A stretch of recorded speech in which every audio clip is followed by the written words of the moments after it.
Bom, gente, boa tarde. Meu nome é Eliana Russi. Estou aqui para mediar a mesa muito bacana, só com mulheres. Foi uma coincidência isso ter acontecido, mas muito bacana essas coincidências poderem acontecer, né? De ter tantas mulheres bacanas para falar de um tema tão atual. Bom, esse aqui é o 54º Festival de Brasília do Cinema Brasileiro, e a gente está dando as boas-vindas ao seminário Cinema Industrial, parte da programação do festival. Vou aqui na minha colinha agora, tá? Esta edição do evento tem como tema o futuro do cinema e o cinema do futuro.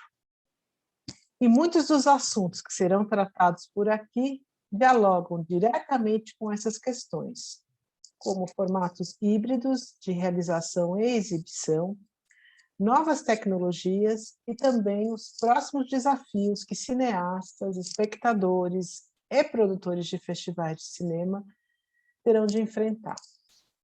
Meu nome é Eliana Russi, eu vou abrir aqui só para vocês verem rapidamente aqui quem eu sou. Tá, Sherry? Dá para ver minha tela? Chegou? Bom, eu sou da área de games, eu trabalho na Abra Games, eu sou diretora executiva da Abra Games e coordeno alguns projetos, entre eles um de internacionalização, que nós levamos as empresas brasileiras para os principais mercados. Eu sou curadora também de conteúdo do Big Festival, que é o maior hub de talento e negócios na área de games aqui na América Latina. E sou uma entusiasta dessa área que a gente vai conversar hoje, que são as realidades imersivas. Então, tá aqui meus contatos, tá? eliana.russi@abragames.org. Quem quiser maiores informações sobre isso que a gente faz na Abra Games e no Big Festival, eu estou à disposição. Minha apresentação é bem breve mesmo, mas para que todos saibam, eu estou há 20 anos na área de economia criativa. Comecei lá atrás no Consulado do Canadá, fazendo a promoção de economia criativa deles aqui, depois passei por cinema e televisão e agora estou nos games. Então, fechei aqui e voltei para cá. Bom, hoje a gente vai falar sobre ambiente de mercado, games, VR e outras realidades, que a gente tem a satisfação de contar com 3 mulheres maravilhosas, a Ana Ruda, dá um tchauzinho, Ana Ruda, deu tchauzinho, a Ana Ribeiro, dá um tchauzinho, Ana. Oi, gente. Hoje ela está paisana, porque ela tem umas roupas incríveis para evento, ela se transforma assim. Pessoa normal. E a gente tem a Liana Brasil. Oi. Deu tchauzinho? Deu tchauzinho. Bom, eu tenho alguns recados para dar aqui. A participação online de vocês é super bem-vinda. Para quem quiser participar, perguntar nos debates, podem ser enviadas, as perguntas podem ser enviadas através desse botãozinho que vocês estão vendo, que chama QIA, que é Question and Answers. Então, você aperta ali e escreve no rodapé da tela. Eu vou selecionar as perguntas, porque às vezes tem muitas perguntas que são iguais, e a gente acaba, então, juntando tudo numa só e passo para elas. Se você tiver uma pessoa específica que você queira que receba a pergunta, escreve. Essa pergunta é para a Ana Ruda, essa pergunta é para a Liana, senão a gente vai jogar para as 3 e as 3 vão definir aí quem quer responder ou se todas respondem, né? E aí no final tem uma pesquisa de satisfação, que quem responder pode concorrer a um catálogo impresso do 54º Festival de Brasília. Para concorrer, no final da atividade vai ser enviado um link. Bom, muito obrigada aí pela participação das moças online e do pessoal que está nos assistindo, e vamos lá. Boa tarde para todo mundo, eu vou dar a descrição da mesa, já estou falando muito, hein? Aqui, games, VR e outras realidades, um mercado mais pujante que o do cinema. Que mercado é esse, né? Quem cria, como ele se relaciona com o cinema e outros produtos do audiovisual, é isso que a gente quer saber. Como juntar forças entre áreas de negócios tão poderosas? Qual a intersecção de públicos entre games, VR e cinema? Bom, quem vai falar é a Ana Ribeiro, a Ana Ruda e a Liana Brasil. E eu sou a Eliana Russi da Braguense. Vou começar aqui apresentando a Ana Ruda. A Ana Ruda é da Sétima Arte, ela é produtora, curadora e programadora, com experiência em mais de 50 mostras e festivais de cinema desde 2001. Idealizadora e diretora do Curta Brasília, Festival Internacional de Curta-Metragem, diretora da empresa Sétima Produções Culturais. Bom, ela sempre busca pautar a diversidade, né, equidade de gênero na sua equipe e na programação dos eventos que ela coordena, né? Ela também é diretora de Economia Criativa do Instituto Iluminante de Tecnologia e Impacto Social e integrante da XRBR, que é uma associação parecida com a Abra Games, que tem foco em XR e VR, ou realidades imersivas, como a gente chama agora. Então, ela está bem ligada aí nessas mudanças de linguagens. Aí eu vou para outra Ana, que é a Ana Ribeiro, que é a pioneira na indústria de realidade virtual e ganhou reconhecimento local e mundial por sua criatividade e exploração de jogos de realidade virtual e criação da série Pixel Ripped. Pois ela vai contar, é muito legal essa série. Ela ganhou vários prêmios, TED Talks, e até carregou a tocha olímpica de 2016. Hoje ela é... Essa parte da tocha olímpica eu não sabia, quando eu vi na sua bio, eu achei ótimo. Eu também fiquei bem surpresa. Eu li duas vezes, falei, será que é um typo? Isso Errado. aconteceu. Mas é Com um verdade. headset de realidade virtual na cabeça, detalhe. Então, é uma moça multitudo. E hoje ela é mestranda em design de jogos pela NFTs UK. NFTs.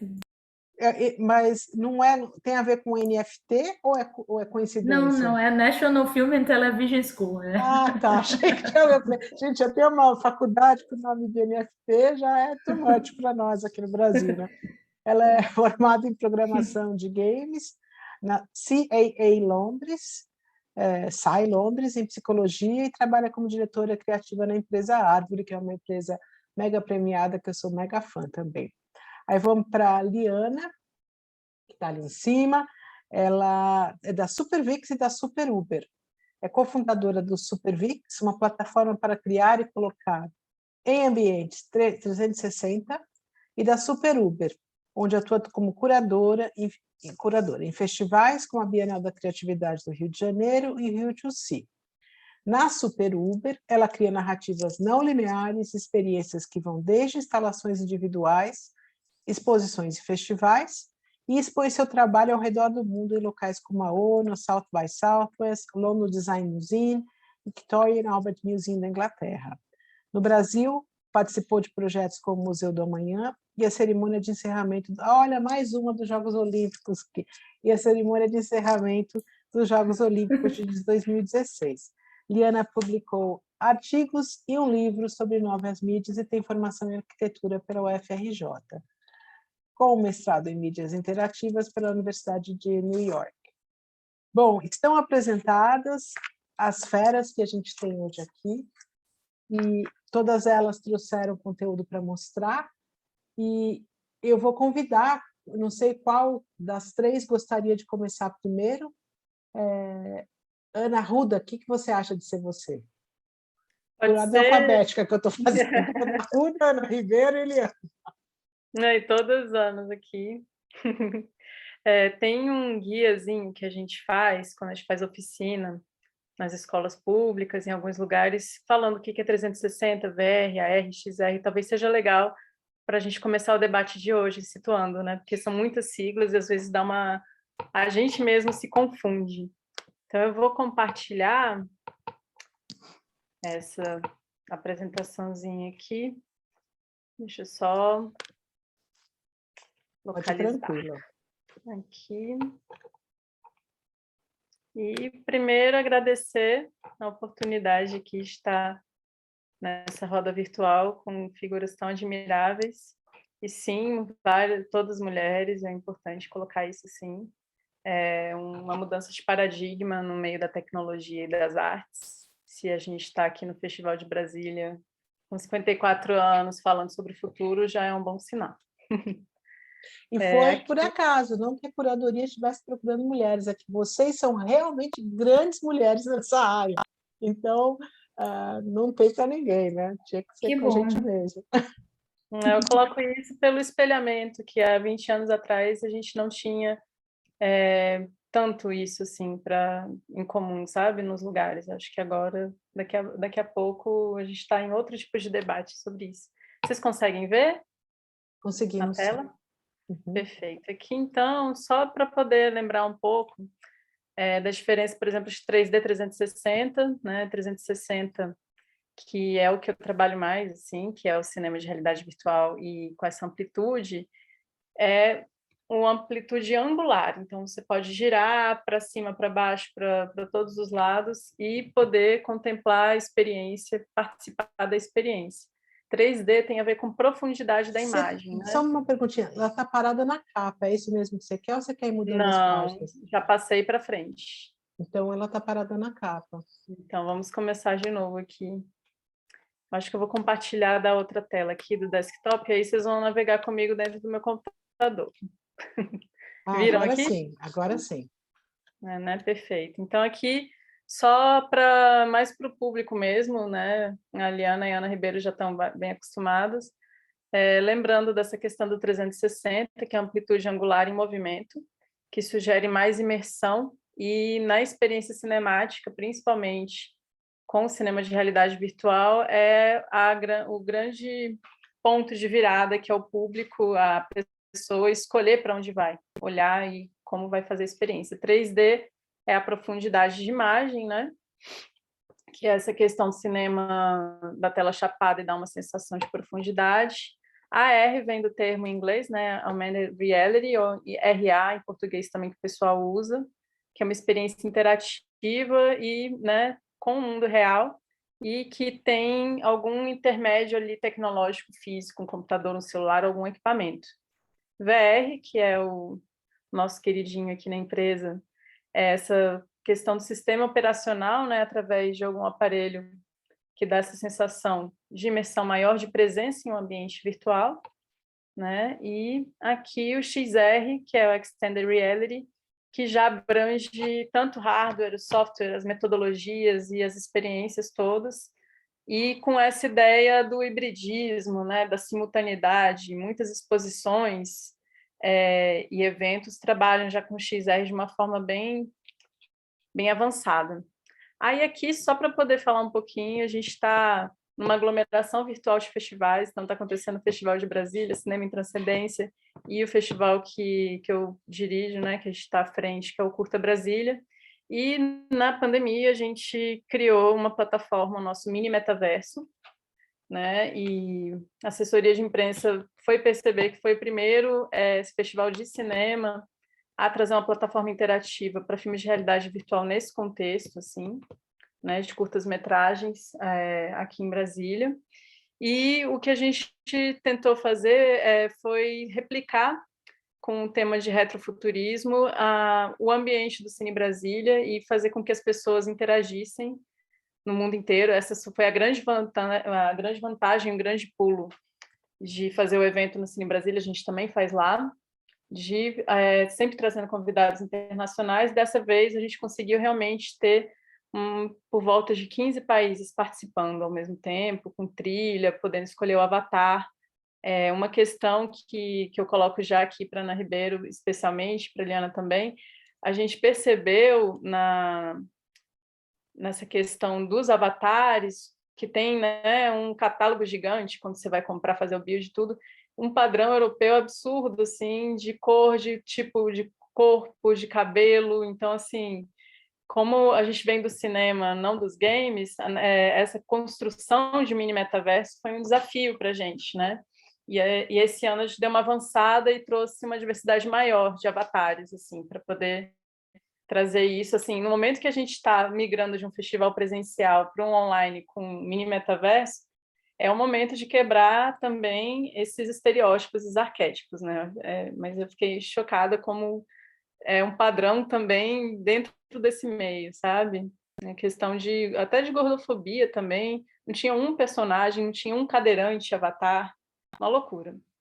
E aí aqui é só alguns filmes como exemplo que a gente trouxe de curadoria. A gente trouxe a questão de políticas da natureza, um tema que a gente abrange também com laboratórios internacionais, Brasil, Holanda, Dinamarca, França e Colômbia. A gente faz laboratórios todo ano dentro do festival, trazendo profissionais de outros países para o Brasil e co-criando junto. Inclusive, daqui a pouco vai aparecer algumas produções aqui da Árvore Immersive, inclusive. O Ricardo Laganaro, que faz parte da Árvore, é um dos nossos mentores. A gente levou ele para o VR Days, trouxe o pessoal do VR Days para cá, que é um evento de VR bem importante, e fez um filme de teletransporte entre as capitais brasileira e holandesa, um laboratório para poder exatamente trazer esse know-how técnico que a gente estava com um delay na época de equipamento mesmo, de pouca gente fazendo experiência. Estou falando isso de 2015, 2016, estava bem nos primórdios dessa comercialização de equipamentos, de óculos e tudo. E, bem, a gente trouxe para cá, para Brasília, nesse contexto de potencializar como capital internacional, assim, e fazer laboratórios. Aqui... Ana, tem uma pergunta aqui, que era do slide anterior, o Patrick pergunta se essa plataforma do Mini Metaverso é uma plataforma desenvolvida por vocês. Ele pergunta se é uma plataforma autoral. É desenvolvido pela gente em parceria com a VP Events, Virtual Planet Technologies, que a gente trabalha muito com a diáspora brasileira e com profissionais brasileiros no mundo inteiro. Então, tem o Juliano Calil, na Califórnia, o Paulo em São Paulo e a gente aqui no Brasil. E a gente se juntou ano passado para desenvolver conteúdos. Aqui, inclusive, ó, Pixel Ripped está aqui, viu, Ana? Como exemplo também dessa questão do cinema, VR, games. A gente está realmente trabalhando com os três nos nossos eventos aqui.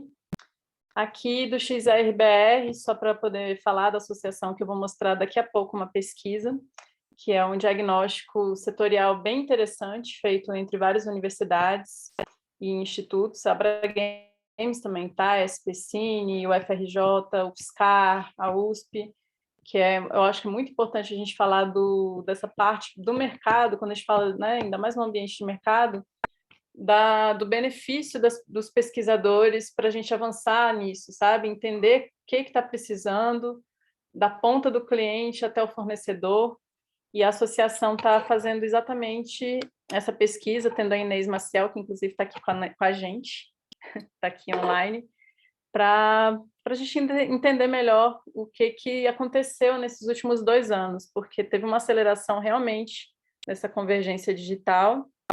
Essa palavra que está na moda, que eu acho que a gente podia puxar para o debate, que é o metaverso, né? Entender o que é de fato isso, se é uma simulação de alguma realidade, se é uma criação de uma realidade, a que nível a gente está de narrativa imersiva, de linguagem e de estética que traga algo mais retrô, anos 90, ou se a gente já está realmente no nível de confundir, um nível Matrix de imersão real. E a Associação XRBR, que é o que eu vou mostrar agora para vocês. Como eu falei, eu vou compartilhar a telinha aqui, peraí. Eu mudei de computador e ainda estou me adequando, tá, gente? Só para vocês terem uma noção do que foi feito aqui de pesquisa, do mapeamento do XR. Peraí.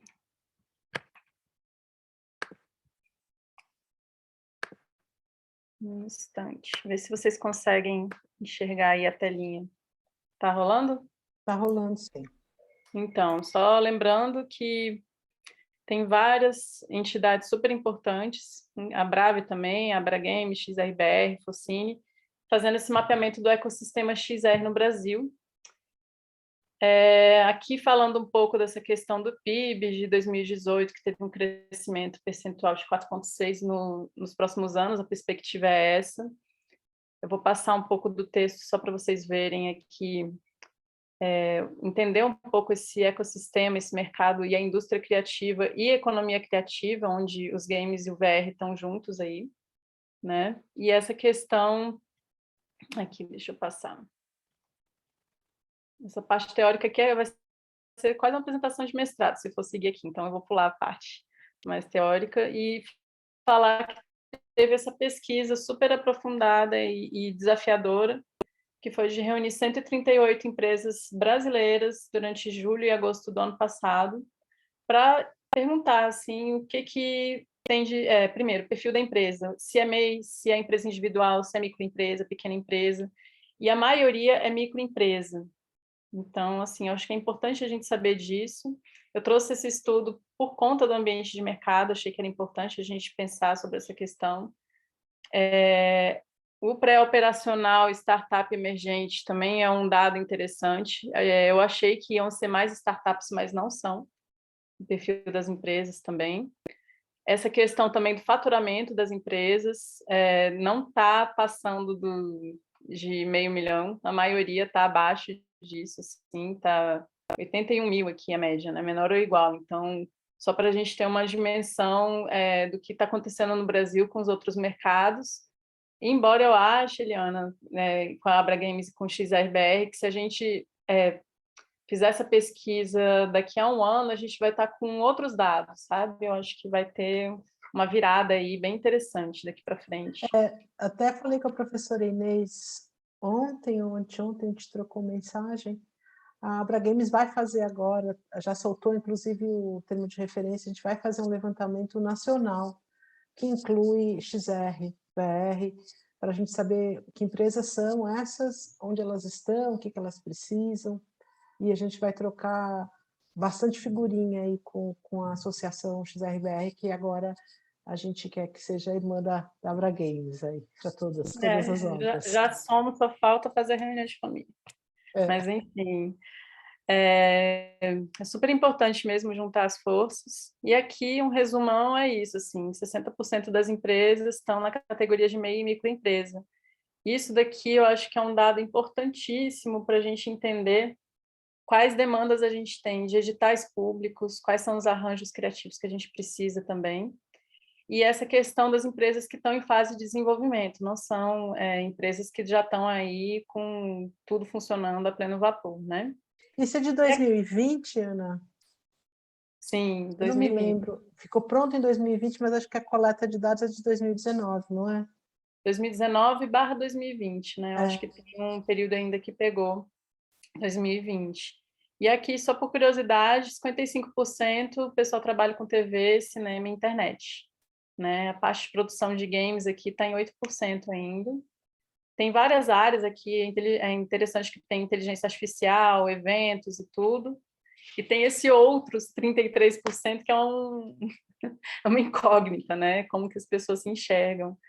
E essa questão também do perfil da empresa de B2B, 60%, então a gente já tem aí uma ideia de como é que está funcionando o mercado, né? E eu vou agora passar para uma parte mais de imagem, para a gente dar uma dinamizada aqui. Quem quiser receber essa pesquisa, gente, eu vou deixar o contato aqui da nossa associação no chat. É uma pesquisa pública aberta, a gente pede só que faça a devida referência às nossas pesquisadoras, novamente mulheres, gente, eu fico muito feliz. Enfim. E a questão tem aqui também de ordem de financiamento, uma coisa que eu acho que é importante colocar, os contratos comerciais ainda são os que geram mais, assim, aqui, renda própria também, investimento da própria empresa para poder girar, crowdfunding também está rolando, e fundo setorial. Agora, com essa história toda desarticulada no momento, né, acho que a gente vai precisar entender o movimento de recursos privados mesmo, não de financiamento público, para poder fazer girar. E aqui, bem, eu vou pular aqui, porque são muitos detalhes, tá? Muitos detalhes. A parte, talvez, que interesse aqui, deixa eu passar mais para frente. Probabilidade de fechar o negócio. A maioria está bem otimista, com quase 40% falando que não tem probabilidade de fechar o negócio. É uma turma empreendedora mesmo que está investindo e acha que vai gerar esse mercado, assim, que está em expansão, de fato. E a variação na demanda de CLT, 68%, nenhuma. Enfim.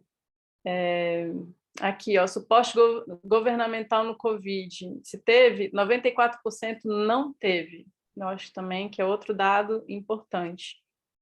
E como é que está de tempo, Eliana? Eu estou preocupada porque tem mais duas coisinhas que eu queria mostrar Não, tem aqui. bastante tempo. Agora a gente está com um pouco menos de 30 minutos de evento, então a gente tem mais 1h30 aí.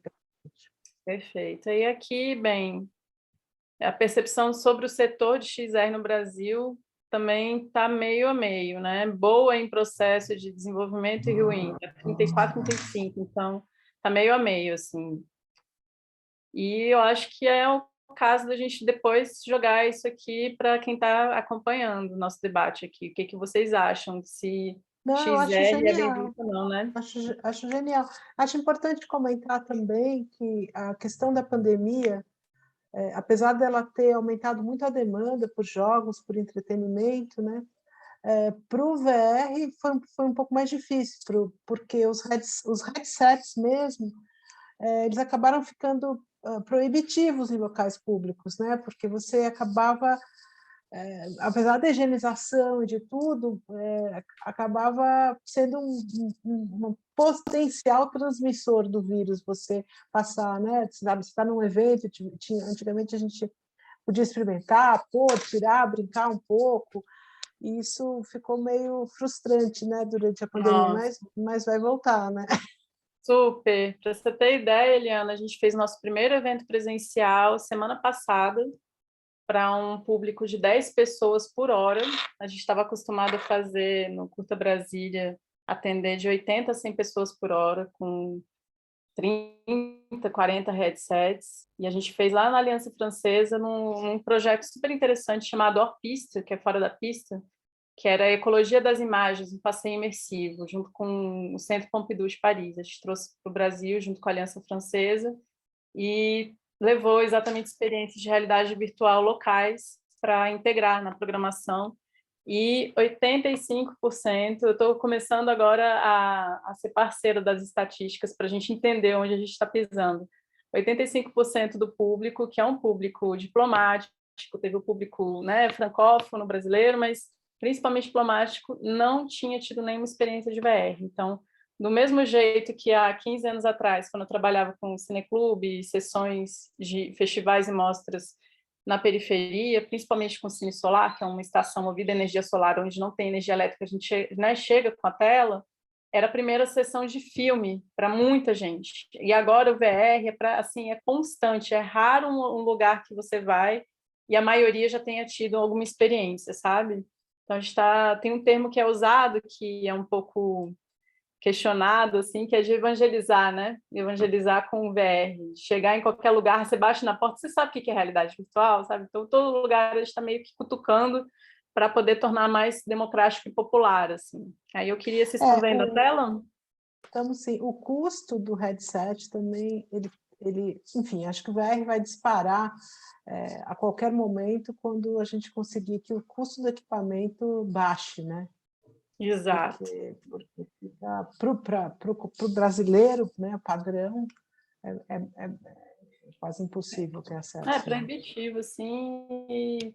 E o que a gente também estava debatendo ontem no nosso festival avança a tecnologia e avança a desigualdade social. E assim, a gente está falando de coisas disruptivas e como é que a gente não lida com esse paradigma, sabe? Assim, manter um modelo tradicional de desigualdade é absurdo. Até a gente estava ontem na abertura um debate com o João Minada, do filme Na Pele, que ganhou o South by Southwest, ganhou o IDFA, circulou o mundo inteiro, rodado no Complexo do Alemão, e o grande diferencial deles é que foi feito com a comunidade ao longo do ano, com Gato Mídia, e assim, realmente fazendo junto com a comunidade, sem aquela gafe de estamos dando voz. Ninguém dá voz a ninguém, todo mundo tem a sua própria voz. Então, eu acho que a gente está num ponto aqui de pensar numa questão cosmoética da tecnologia mais democrática, senão a gente está dando 3 passos para trás e reproduzindo o mesmo de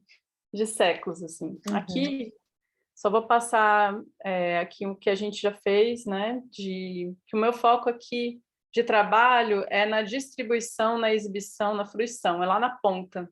Diferente da Ana Ribeiro, eu acredito, da Liana, talvez não, né? Que também trabalha com curadoria e com outros projetos. E aqui a gente fez o quinto curta lá no Cine Brasília, uma estrutura também junto com a Gabriela Bellar, que é uma artista maravilhosa, está no MIT agora lá no Smart Cities lá de Boston, um projeto lindo, Teleport City, trabalha com todas essas coisas também, estava na Bienal de Veneza com uma exposição.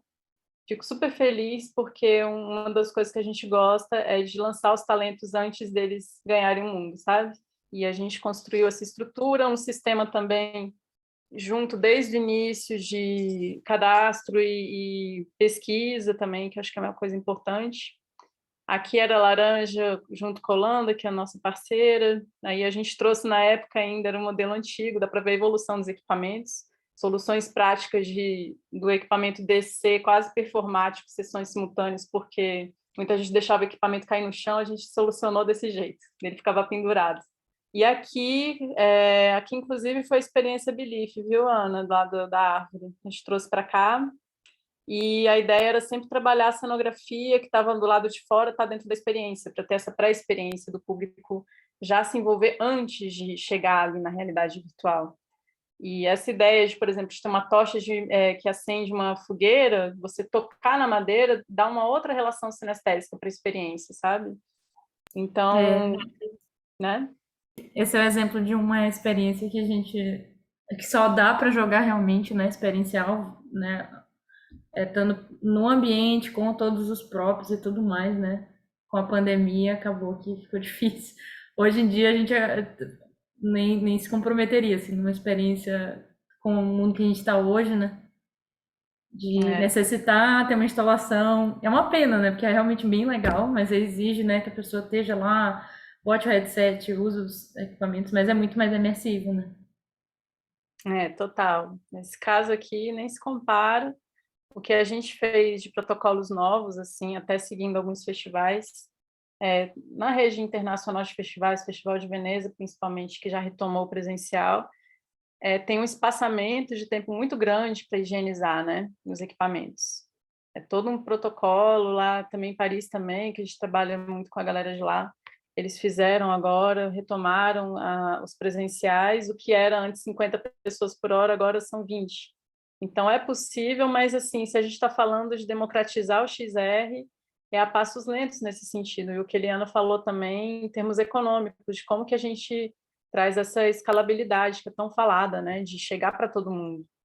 E aqui, só passar rapidinho, que o Kleber Mendonça Filho, queridíssimo, né, do cinema, foi a primeira experiência dele em realidade virtual.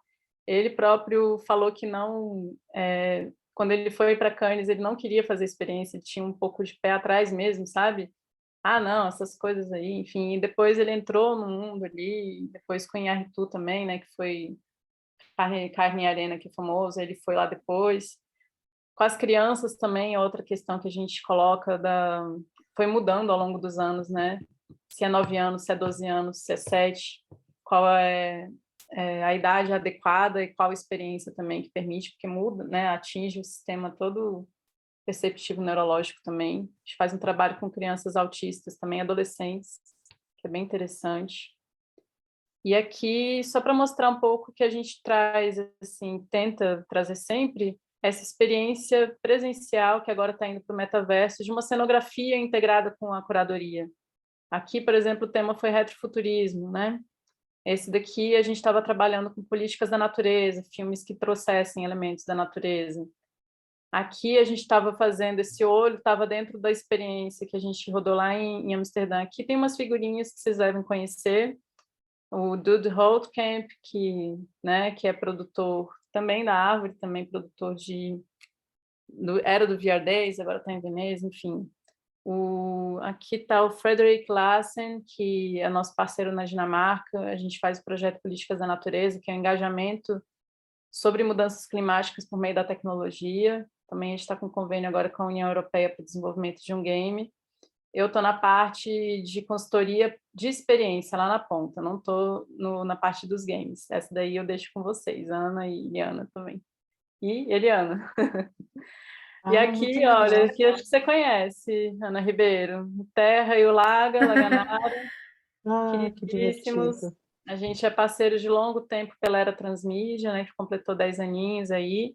Eles vieram para cá junto com o Steyer Haleman, que está aqui embaixo, que é um músico. Essa coisa do VR é engraçado, porque ele foi o primeiro no mundo a fazer um videoclipe em 360, porque na época era muito fácil você ser o primeiro do mundo, né? Assim, porque não tinha ninguém fazendo praticamente. E o pessoal que botou esse título, toda vez que alguém fala isso, ele fala, gente, mas é claro, só tinham 5 fazendo, só tinham 5 equipamentos. Ele fez em 2012, 2013. E aí ele veio para cá, a gente depois foi para Amsterdã. Esse aqui é só para vocês terem ideia de como é que era o roteiro do filme. A gente fez um estudo de pontos turísticos e pontos queridos pela comunidade e intercalava com algum elemento em comum na estética para poder gerar essa ideia de teletransporte. Aqui é o embaixador e o Felipe Gontijo Henrique Siqueira, parceiros nossos aí. Era super divertido o processo.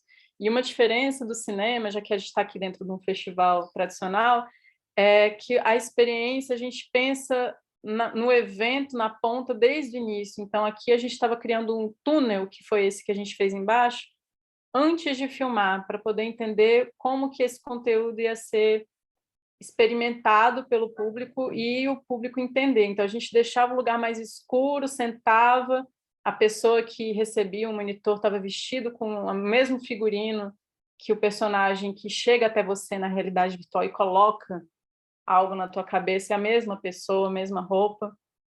Aqui a gente fez esse laboratório só para mostrar os bastidores. Bastidores de VR é ótimo, né? Porque tá todo mundo se escondendo atrás da árvore, atrás de um lugar, não é que nem cinema tradicional, né? Tava até brincando de fazer um canal de making off de VR, assim. E aí a gente fez aqui no Foguetinho de Brasília, com crianças, aqui, ó, nosso chroma key, gente, como foi feito para deixar o menino gigante. E a ideia era exatamente essa, que é uma grande pegada nossa, que é de democratizar o VR, tanto na diversidade de gênero, na diversidade de trajetória, de levar para pessoas que não têm possibilidade financeira de ter o equipamento ali na mão, e também a diversidade geográfica, né? Que a gente está aqui no Centro-Oeste, querendo ou não, ainda está fora do eixo. Se a gente falar de Mato Grosso do Sul, ou falar quais as produções no Pará também, no Norte, que você conhece. Tem um Círio, por exemplo, Círio de Nazaré, incrível, transmídia, que o pessoal fez na pandemia. Não sei se vocês viram essa experiência, que a diretora conseguiu imagens do Círio de Nazaré e fez um vídeo 360 e levou, em parceria com o Jornal Liberal lá, um cardboard que a pessoa colocava o cardboard e se sentia no Círio de Nazaré, só que ela fez uma escala para a população resolver aquela saudade com um evento que é a alma da cidade. Então, acho que é legal a gente pensar nisso tudo, sabe? E aqui o Curta Brasília a gente fez uma área bem grande, assim, com esse daqui é o Heróis do Rio Madeira, então a gente reproduzia a ideia do cenário. Aqui tem só os modelos diferentes, Oculus Go, tinha HTC Vive, Quest, que também são experiências diferentes. Aqui é a nossa querida Maeve Jenkins, atriz e apresentadora do festival também. É legal que a equipe também, a primeira vez da equipe geralmente é lá. E aqui é a plataforma que eu falei, né, que a gente criou no ano passado. O termo embodiment, que é batido para quem está no meio, mas para quem está de fora, é só importante falar que é a questão da corporeificação. A diferença que a gente percebe no VR, num estudo até de psicologia e tudo, é que as pessoas ficam naquele estado quase de sonho lúcido. Quando você está acordando, você, não, mas eu quero voltar a dormir. Então, assim, eu sei que eu estou numa experiência imersiva, mas meu corpo entende que aquilo é real. E isso está afetando na questão da memória mesmo, a memória sinestésica. Quando você fala que você viu um filme na tela tradicional, você lembra da memória da sessão, você estava comendo pipoca, você estava em casa e tal. Agora, do VR, você estava no lugar. E isso, de forma cognitiva, é muito interessante, porque você sente tua perna, teu corpo, tudo como se aquilo tivesse acontecido mesmo.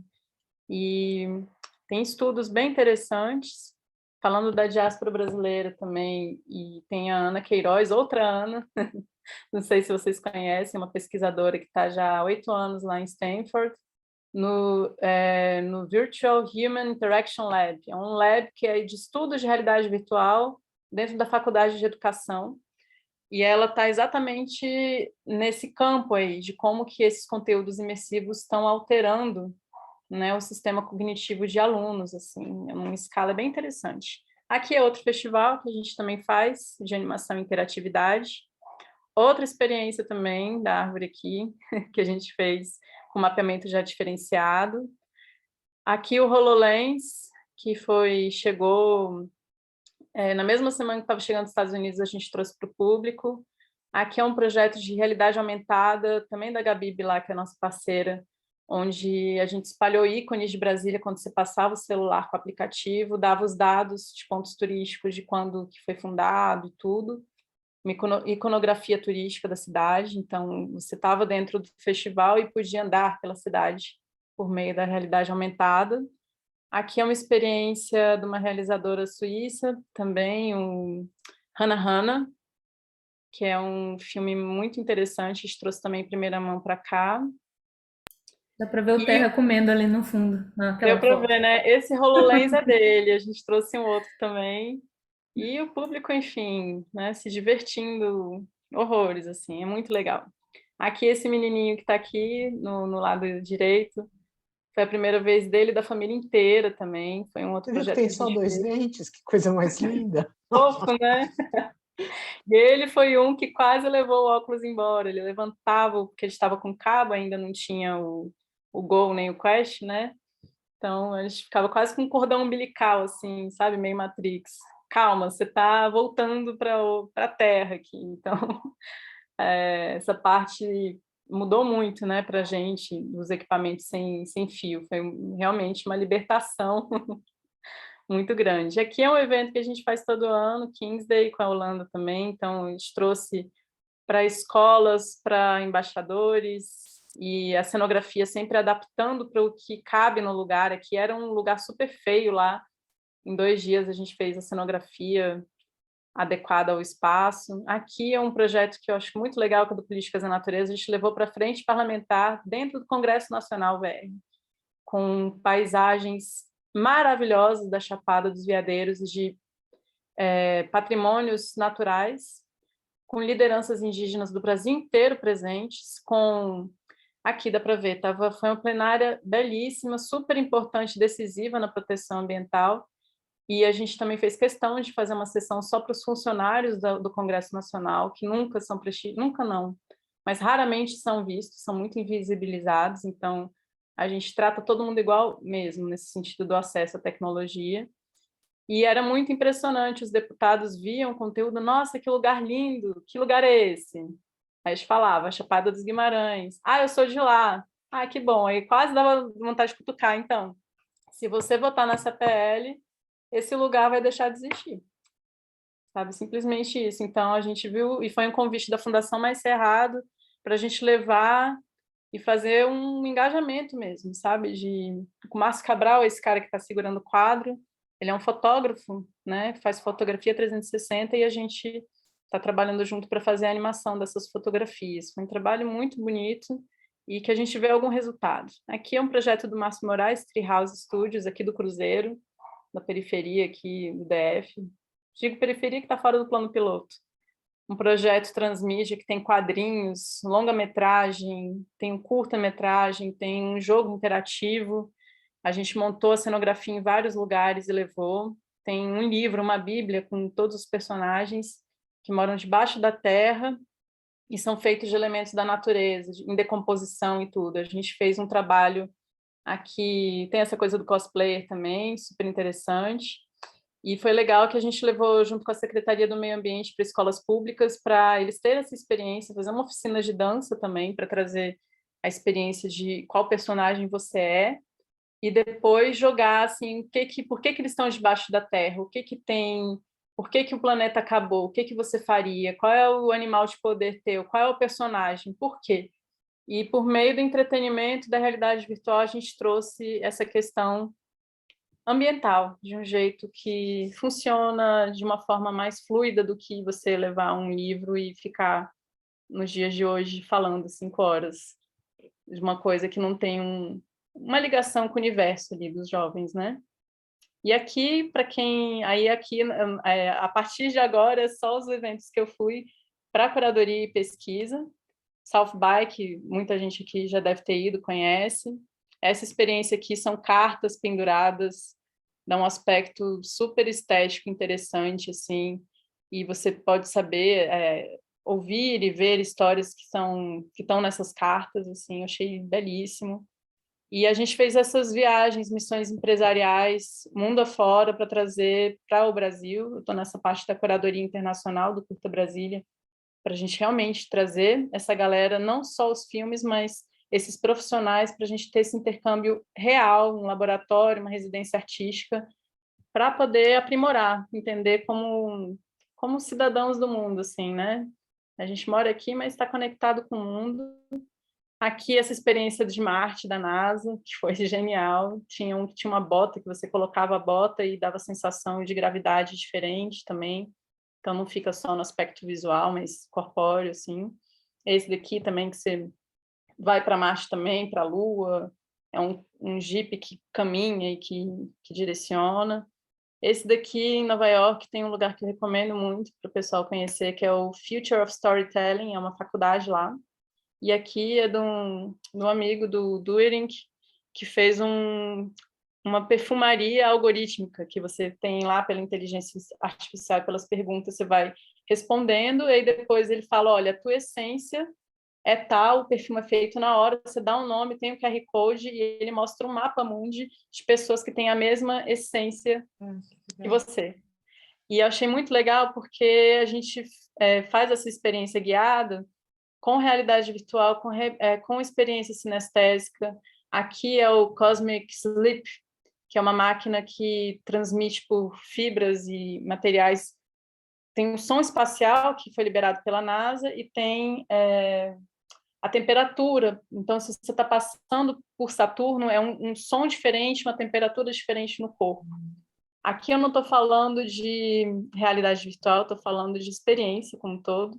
E a importância, no meu ponto de vista, de fazer eventos de realidade virtual, da gente dar um descanso para os olhos, estimular os outros sentidos para reverberar melhor as experiências.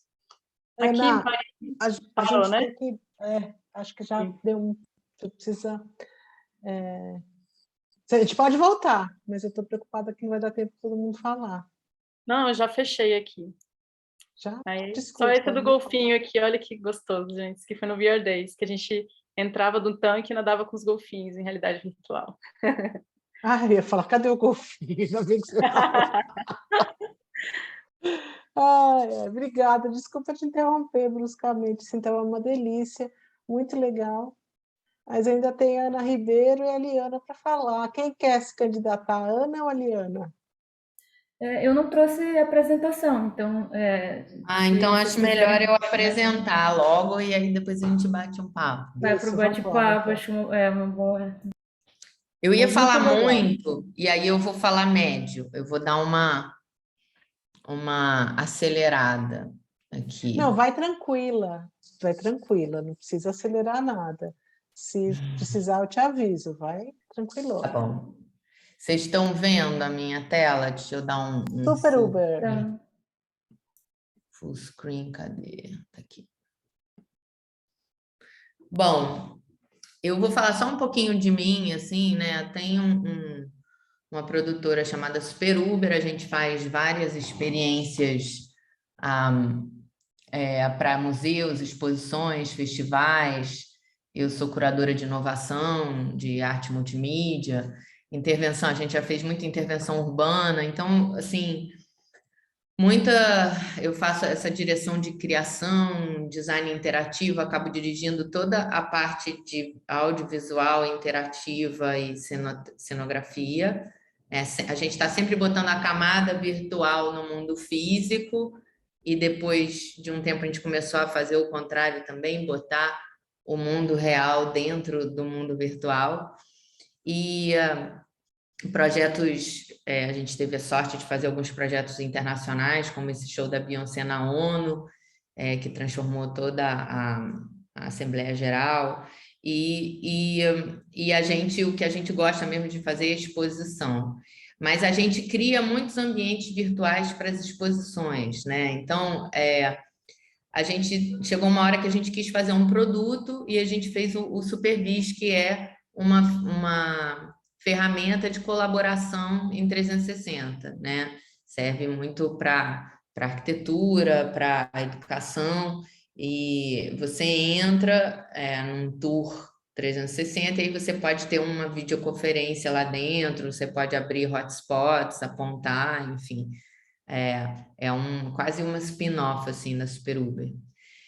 Bom, eu fui curadora de inovação do Rio 2C. Na época, a gente bolou o formato, né? Foi o primeiro ano do evento, então a gente bolou uma parte de VR toda, que foi apresentada nesses domos, que criaram uma certa identidade visual para o evento. Eu lembro que a gente trouxe ali em cima na esquerda a imagem do Meta, que depois morreu e era uma mega promessa na época.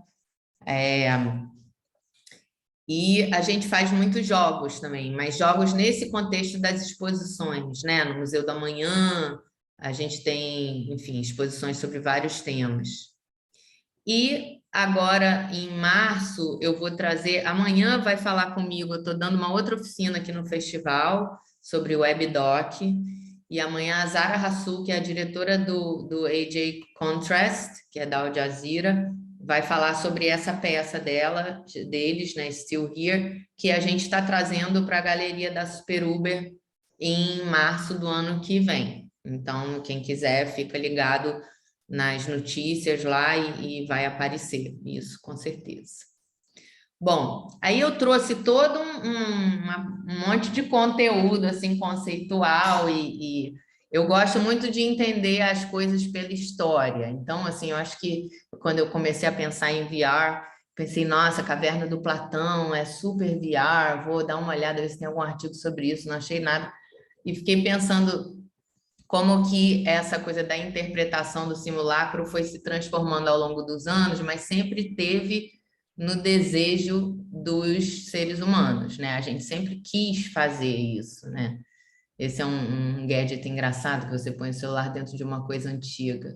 O Sensorama, que eu acho que era um dos primeiros que queria ter cheiro e vento, essa coisa que, né, que a gente sabe que dá menos certo, assim. Mas o headset pelo fio, eu adoro como tem essa cara de parafernália, assim, e até chegar a brinquedo, né? Então, assim, a coisa sempre acho que aterrissou ao nosso redor de alguma forma, de uma forma ou de outra. Eu tive a sorte, eu fiz um mestrado em Nova York, na NYU, chamado Interactive Telecommunications, e tive a sorte de ter aula com o Jaron Lanier. Ele, na época, me mostrou, ele falou, vem cá ver uma coisa que eu estou fazendo. E era um negócio de reconhecimento facial que botava uns pontinhos no seu rosto. Eu fiquei chocada, eu falei, nossa, isso já existe. Ele falou, você não pode falar para ninguém, a gente está lançando agora. E agora, isso era em 99, e agora, tipo, o Snap Camera é a coisa mais comum do mundo, né? E aí, eu vou pular isso aqui, assim, como em 91 já tinha notícia sobre isso, e era um aparelho gigantesco, mega desconfortável, né? Assim, uma coisa horrorosa, com esses gráficos horríveis. E aí, eu acho que teve um grande hiato, assim, porque o poder computacional não estava lá ainda, e chegou essa coisa do Kickstarter do Oculus Rift, que eu acho que deu uma mudada, e a gente começou a ver que tinha que investir nesse console, né, para a gente conseguir fazer isso virar verdade. E aí, as estatísticas, enfim, acho que nos últimos anos a gente fica muito tentando ver para que serve mais e para que serve menos. Pelo menos no Supervis a gente lidou muito com isso, porque serve muito para arquitetura e construção, serve muito para educação, a gente chegou à conclusão que ele serve para quem precisa se encontrar e colaborar junto em um tema que tem a ver com o espaço, né? Porque você está se encontrando num espaço 360. E esse era o nosso desejo com o Supervis, era fazer uma coisa que as pessoas entrassem junto no VR. A gente achava chato essa coisa do VR ser uma coisa muito solitária. Então, você vê que hoje em dia, assim, ninguém usa no dia a dia, né? Assim, eu acho que os gamers são provavelmente os únicos que têm um tesão de usar mais no dia a dia. E assim, só para falar desse ciclo dessa onda hype, eu não sei se vocês conhecem essa. Sempre tem, né, alguém que analisa a onda hype da tecnologia.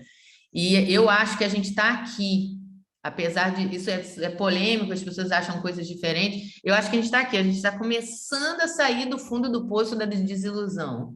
Assim, que é uma coisa assim, não foi adotado em massa, não é um iPhone, né? Não vai ficar no bolso das pessoas, ninguém vai usar todo dia, mas tem uma luz no fim do túnel e definitivamente tem um potencial, isso é inegável, eu acho que todo mundo concorda.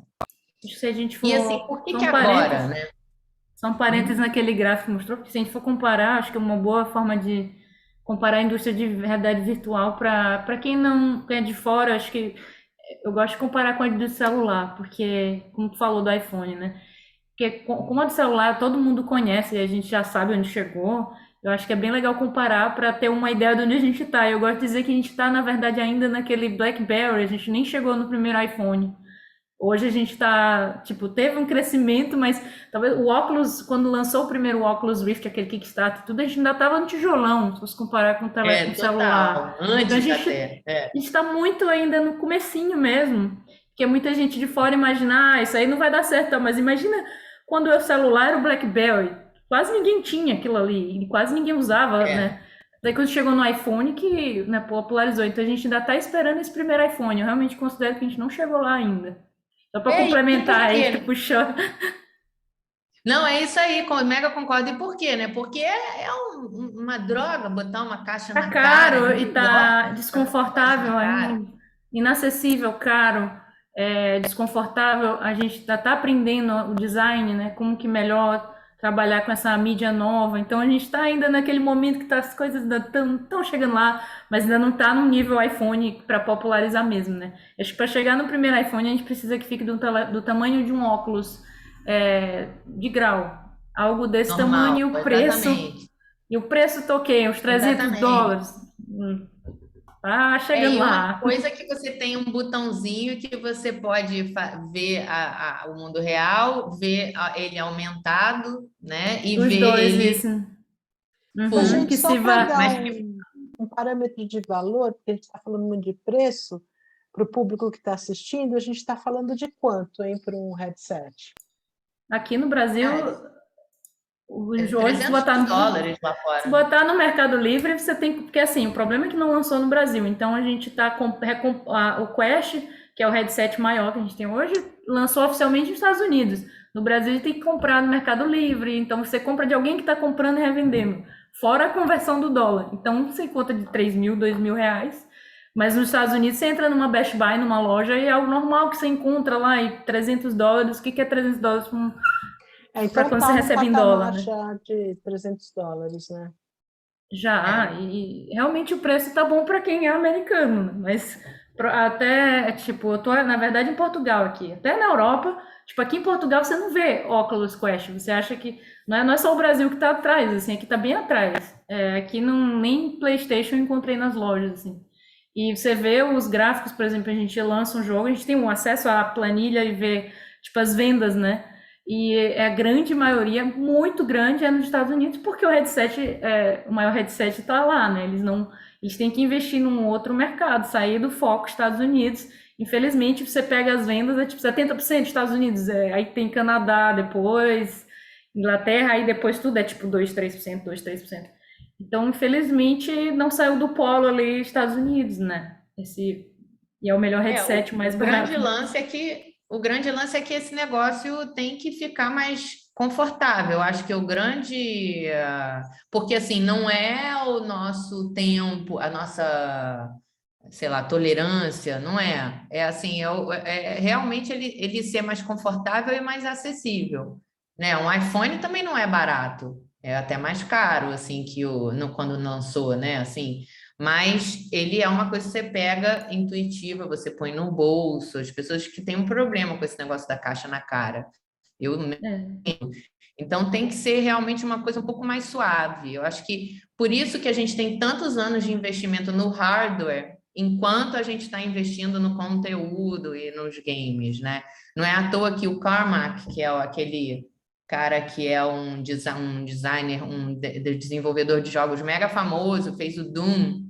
Ele virou, acho que CTO, né, do Oculus e ajudou a fazer o Quest. Ou seja, um cara que fazia jogos, fazia a programação, né, o conteúdo, assim, ele se voltou para o hardware em vez do software, porque first things first, né? Você primeiro tem que ter o hardware, tem que estar acessível para você chegar, então, do que vai ter dentro dele. Então, por que agora? Eu acho que tem essa coisa do processamento, a resolução, a conectividade, o conteúdo e os custos. Isso tudo são carrinhos de corrida que vão se lançando ao mesmo tempo e vão convergindo. Assim, às vezes um sai na frente, o outro fica para trás, mas essa é o early adoption. Mas, assim, não tem dúvida do potencial. Essa daqui é minha filha. Na primeira vez que ela botou, em 2016, ela ficou 1h30 lá dentro. Eu achei que ela ia fricar, que ela ia tirar, falar, não, que isso. O que você está fazendo? Tô comendo. O quê? Que bonitinho. I'm hungry. What are you eating? Tô comendo uma fruta. And where are you? I'm in a house. Essa é a mais velha. O céu com um monte de estrelas. Tem um, Assim, curva zero, entendeu? Foi absolutamente intuitivo para elas. Have you ever jacked Aí a in? gente tem esse Have you ever filme wired de tripped? 95. A virgin brain. Well, we're gonna start you off right. This isn't like TV, only better. This is life. Yeah, it's a piece of somebody's life. Pure and uncut. Straight from the cerebral cortex. You're there. You're doing it, seeing it, hearing it. You're feeling it. It's about the stuff that you can't have, right? Like running into a liquor store with a 357 Magnum in your hand, feeling the adrenaline pumping through your veins. I can make it happen. I can get you anything you want. Do Strange Days para o Ready Player One, My quem name's viu? Wade Watts. My dad picked that name because it sounded like a superhero's alter ego, like Peter Parker or Bruce Banner. But he died when I was a kid, my mom too. And I ended up here, sitting here in my tiny corner of nowhere. There's nowhere left to go. Nowhere. Except the Oasis.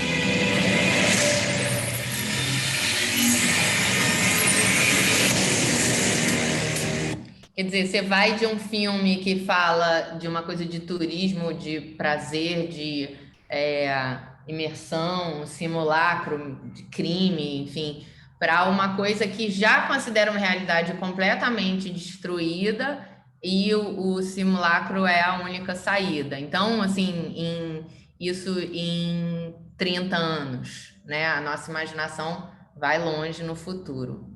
E aí tem Augmented Reality, Mixed Reality, que a Ana já falou a beça.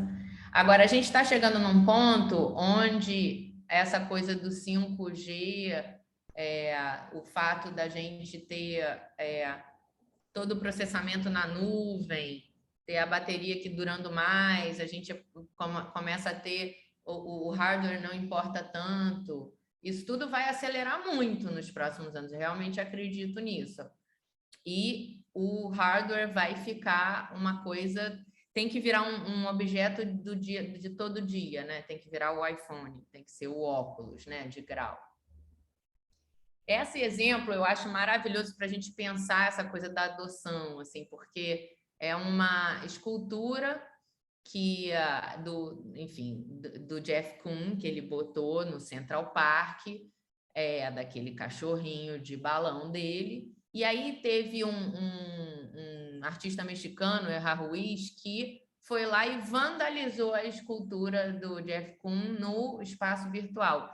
Então, é para a gente começar a pensar também na ética, nas regras desses mundos, porque o que o Erra Ruiz quis criticar é que esse é o nosso espaço público digital comum. Então, quem disse que pode botar uma escultura dessa lá? entendeu? Quem é que tá ditando o que tem? E o Ready Player One, o filme que é em cima do livro do Ernest Cline, e o livro, aliás, é muito mais legal que o filme, eu acho, porque tem uma história muito mais longa, assim, e detalhada, principalmente para quem nasceu nos anos 80, nos anos 70, assim, e cresceu nos anos 80, é um prazer enorme ver aquelas referências. O Ready Player One, ele faz um mundo distópico, mas assume um mundo onde todo mundo entra, né? Isso também é uma discussão, assim, vamos ter um grande hub, ou vamos ter vários que se conectam. Eu acho que está mais para vários que se conectam, onde você escolhe em qual camada você entra, né? E aí tem a coisa do conteúdo, né? De como que a gente vai moldar enquanto o hardware está chegando lá, né? E eu What acho you see in case, paintings is a window. esse case do Dear Angelica, eu acho maravilhoso, porque ele conseguiu fazer né, era muito caro fazer um vídeo de VR, e eles não fizeram bem, não é exatamente uma animação, eles inventaram uma ferramenta que cria esses desenhos no espaço, eles vão se formando. Para a época, eu achei que foi um acerto, assim, porque eles conseguiram criar uma narrativa muito bacana e muito sedutora audiovisualmente, assim, né? Você realmente ficava muito encantado e tinha uma diferença de escala e você podia espiar, enfim, essas coisas iam surgindo ao seu redor. Mas o que mais me chamou a atenção nessa peça, além de eu ter gostado dela, é como ela, primeiro, abordou um tema feminino, né? E depois criou uma ferramenta. Aí eu piro quando isso acontece, assim, que a ferramenta e o conteúdo surgem ao mesmo tempo. Acho maravilhoso. E um ajuda o outro, e um molda o outro. Eu acho isso uma das coisas mais interessantes que pode acontecer para a gente, assim. Então, eles inventaram, assim como, por exemplo, no Waking Life, eles criaram aquele software para fazer aquele tratamento nas imagens e tal. Aqui eles criaram o Quill, né?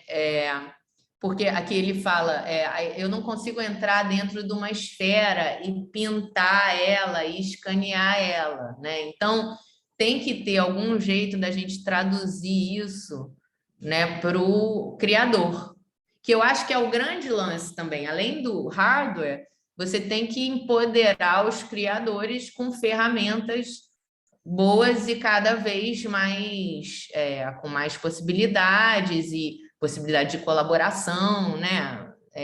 E até de distribuição, de como mostrar isso para várias pessoas. Como é que você pode ter... A vida é uma experiência conjunta, né? A gente se encontra na praça, na festa, enfim, agora menos por causa do Covid, mas esse é um grande prazer que a gente tem como ser humano. Então, o VR não pode ser uma experiência tão solitária, né? Então, essa coisa de eles terem criado uma ferramenta, eu achei genial. Esse caso aqui, o Virtual Reality, não sei se vocês conhecem, eu tive lá no VR Days também, acho que esbarrei com a Ana lá, e conheci esses caras lá do Tender Claws, e é maravilhoso porque é o primeiro... and welcome to Activitude. É o primeiro peça de VR que eu vi com humor. Geralmente era uma coisa ou de tipo terror, né? Ou action games, ação, mas esse foi o primeiro que eu vi com humor, achei maravilhoso. Hello, and welcome to Activitude. You will enter the constructed realities of AI clients. Simply put on and remove different virtual labor access points to jump into realities. Importance of beauty, but given how short There are things to do. Humans do it best. Patterns, desires, decisions chosen at whim. Especially satisfying. Want to try another headset? Let's do another one. Isso que vocês veem que parece um aspirador era a nossa ferramenta. E você descobria esse mundo por trás. Ele chama Virtual Reality porque é como se você estivesse dentro de uma realidade virtual, dentro de uma realidade virtual. Então, basicamente, o ser humano virou obsoleto, a gente virou testadores do AI, dos mundos do AI. E aí, enfim, a história vai se desenvolvendo. Mas tem um humor, é engraçado, tem uma coisa de jogo, porque eu demorei uns dias para chegar no final, assim, né? Você é quase como é um jogo, assim, que você vai tendo missões e você vai descobrindo por onde que você tem que ir, né? Às vezes você fica preso, ou você volta para onde você não queria. E isso quer dizer o quê? Com a ferramenta, essa metalinguagem que eles criaram aqui do Virtual Reality, a gente está ajudando a codificar esse meio agora. E isso é que é maneiro, né? Ainda está muito em experimentação. Então, qual vai ser a transição convencional? Qual vai ser o oásis, né? O grande espaço onde todo mundo se encontra, que o Ready Player One, o jogador número 1, põe em questão, né? Quais são essas convenções e símbolos desse meio? E tem toda essa questão também do mundo físico. Como que a gente, né, continua vivendo no mundo físico e não fica só que nem o Matrix, nossos corpinhos sendo alimentados com uma coisa na nuca, dentro de um cocum, assim. E aí o The Void, quando surgiu, eu fiquei animada, porque você tem toda essa camada de realidade virtual, apesar de ser monstro, assim, sincronizada, né, alinhada com o mundo físico, de verdade. E eu também, uma das peças mais geniais que eu vi, que eu me emocionei muito, foi também com essa mesma pegada, de você poder entrar, chegar a pegar numa porta e você está vendo uma porta no VR desenhada, enfim, essa correspondência entre o real e o virtual. E assim, em termos de jogos, todos os jogos que são mais famosos desde o início são super simples, né? Eles capturam esse movimento corporal realista, você está totalmente imerso. E isso que é diferente, eu acho, do jogo de computador ou do iPhone, né? Você tem menos input no VR, você tem o seu corpinho, né? O que você está enxergando, o que você está ouvindo, mas você não tem o teclado, o mouse e várias ferramentas ao redor, né? Você não está andando na rua vendo outras coisas. Você está realmente numa predisposição a se concentrar naquilo. E aí, por isso, eu acho que as coisas mais famosas são coisas que se parecem muito com a vida real, né? O Job Simulator, que a minha filha estava jogando aquele dia, a primeira vez que ela entrou, é uma besteira. Você tipo chato. Isso no computador seria chato, mas no VR tem o seu charme. Bom, na semana passada eu fiz. Ano passado a gente fez para o VFX Rio, que é um evento muito bacana, um ambiente virtual, né? 2020, todo mundo na pandemia não podia mais encontrar, a gente fez uma plataforma para eles apresentarem o evento. E semana passada eu conversei com o pessoal do IMPA, que é o Instituto de Matemática Pura e Aplicada aqui do Rio, que é super famoso como Instituto de Matemática, e eles têm um Visgraph Lab, que é um lab só de computação gráfica, e aí a gente fez um encontro no mundo virtual. Eles trabalham semanalmente no Spatial, eles escolheram o Spatial I/O para trabalhar, então eles colaboram, eles não encontram mais no IMPA, eles colaboram, encontram de vez em quando, né? Dentro desse espaço. Como que você está fazendo isso? Explica, já. O óculos faz o rastreamento das minhas mãos, né? Então, assim, e aí, assim, uma conversa, você fica com essas mãos estranhas, mas eles acabam que podem trazer, né? Eles podem trazer, por exemplo, eles estão fazendo projetos sobre entretenimento, patrimônio histórico, né? Cenografia, medicina. Então, eles podem trazer os objetos, como aqui o dinossauro lá do Sérgio, do Museu Nacional, e esses objetos ficam ali, né, na mão, e você fica horas trabalhando, olhando isso, e vira normal depois de 10 minutos, assim. Traz os modelos, traz as imagens, conversa, escala, diminui, tem ideia, testa na hora, né? Eu acho que isso é uma coisa do dia a dia, claro que assim, não é qualquer um que vai colaborar assim, mas você vê que tem esse potencial também. E quanto mais acessível as coisas forem, mais isso vai acontecer. Ainda mais se a gente está falando de construir para essa mídia, né, nova, realidade virtual. Qual é a melhor forma de construir, criar, trabalhar? Se a gente for criar sites que vão ser mundos, né, em realidade virtual, eu sinto que aqui vai ser o caminho mesmo, né, de criar já lá dentro, né? Isso. Então, hoje parece estranho, né, mas se a gente está pensando nesse metaverso, né, está acontecendo, já existe hoje, é claro, existe um começo dele. E a gente já experienciou, eu trabalhei 6 meses dentro do VR do zero. E para mim foi assim, muito revelador. Eu sinto que realmente não tem melhor forma de trabalhar hoje na realidade virtual, senão dentro. Porque é como que os sites, né, as páginas que a gente tem hoje, não só isso, nos jogos, a gente está falando aqui de tudo, né? Então as páginas que a gente tem hoje nesse formato 2D vão ser mundos. Então todas as pessoas, vai fazer mais sentido já trabalhar lá, já visitar a página junto com as pessoas, organizar, é como se você organizasse a festa para as visitas, e as visitas são os usuários. É muito louco isso, mas assim, é a única mídia que possibilita um desenvolvedor trabalhar dentro do que você está criando. E isso para mim foi uma experiência muito louca, assim, porque como desenvolvedora já estou há um tempo, né? E tipo, a gente tem usado muito o que Unity, Unreal, usa um monitor tradicional 2D para criar para a realidade virtual e acaba que tem essa saída, entrada e saída botada no headset. Então, foi muito frustrante ter que voltar para o Unity para trabalhar depois de ter tido essa experiência de criar tudo do zero lá. Realmente, esse é o caminho para trabalhar com essa mídia, assim. Hoje eu não tenho dúvida, mas não está lá ainda, sabe? Tem que evoluir.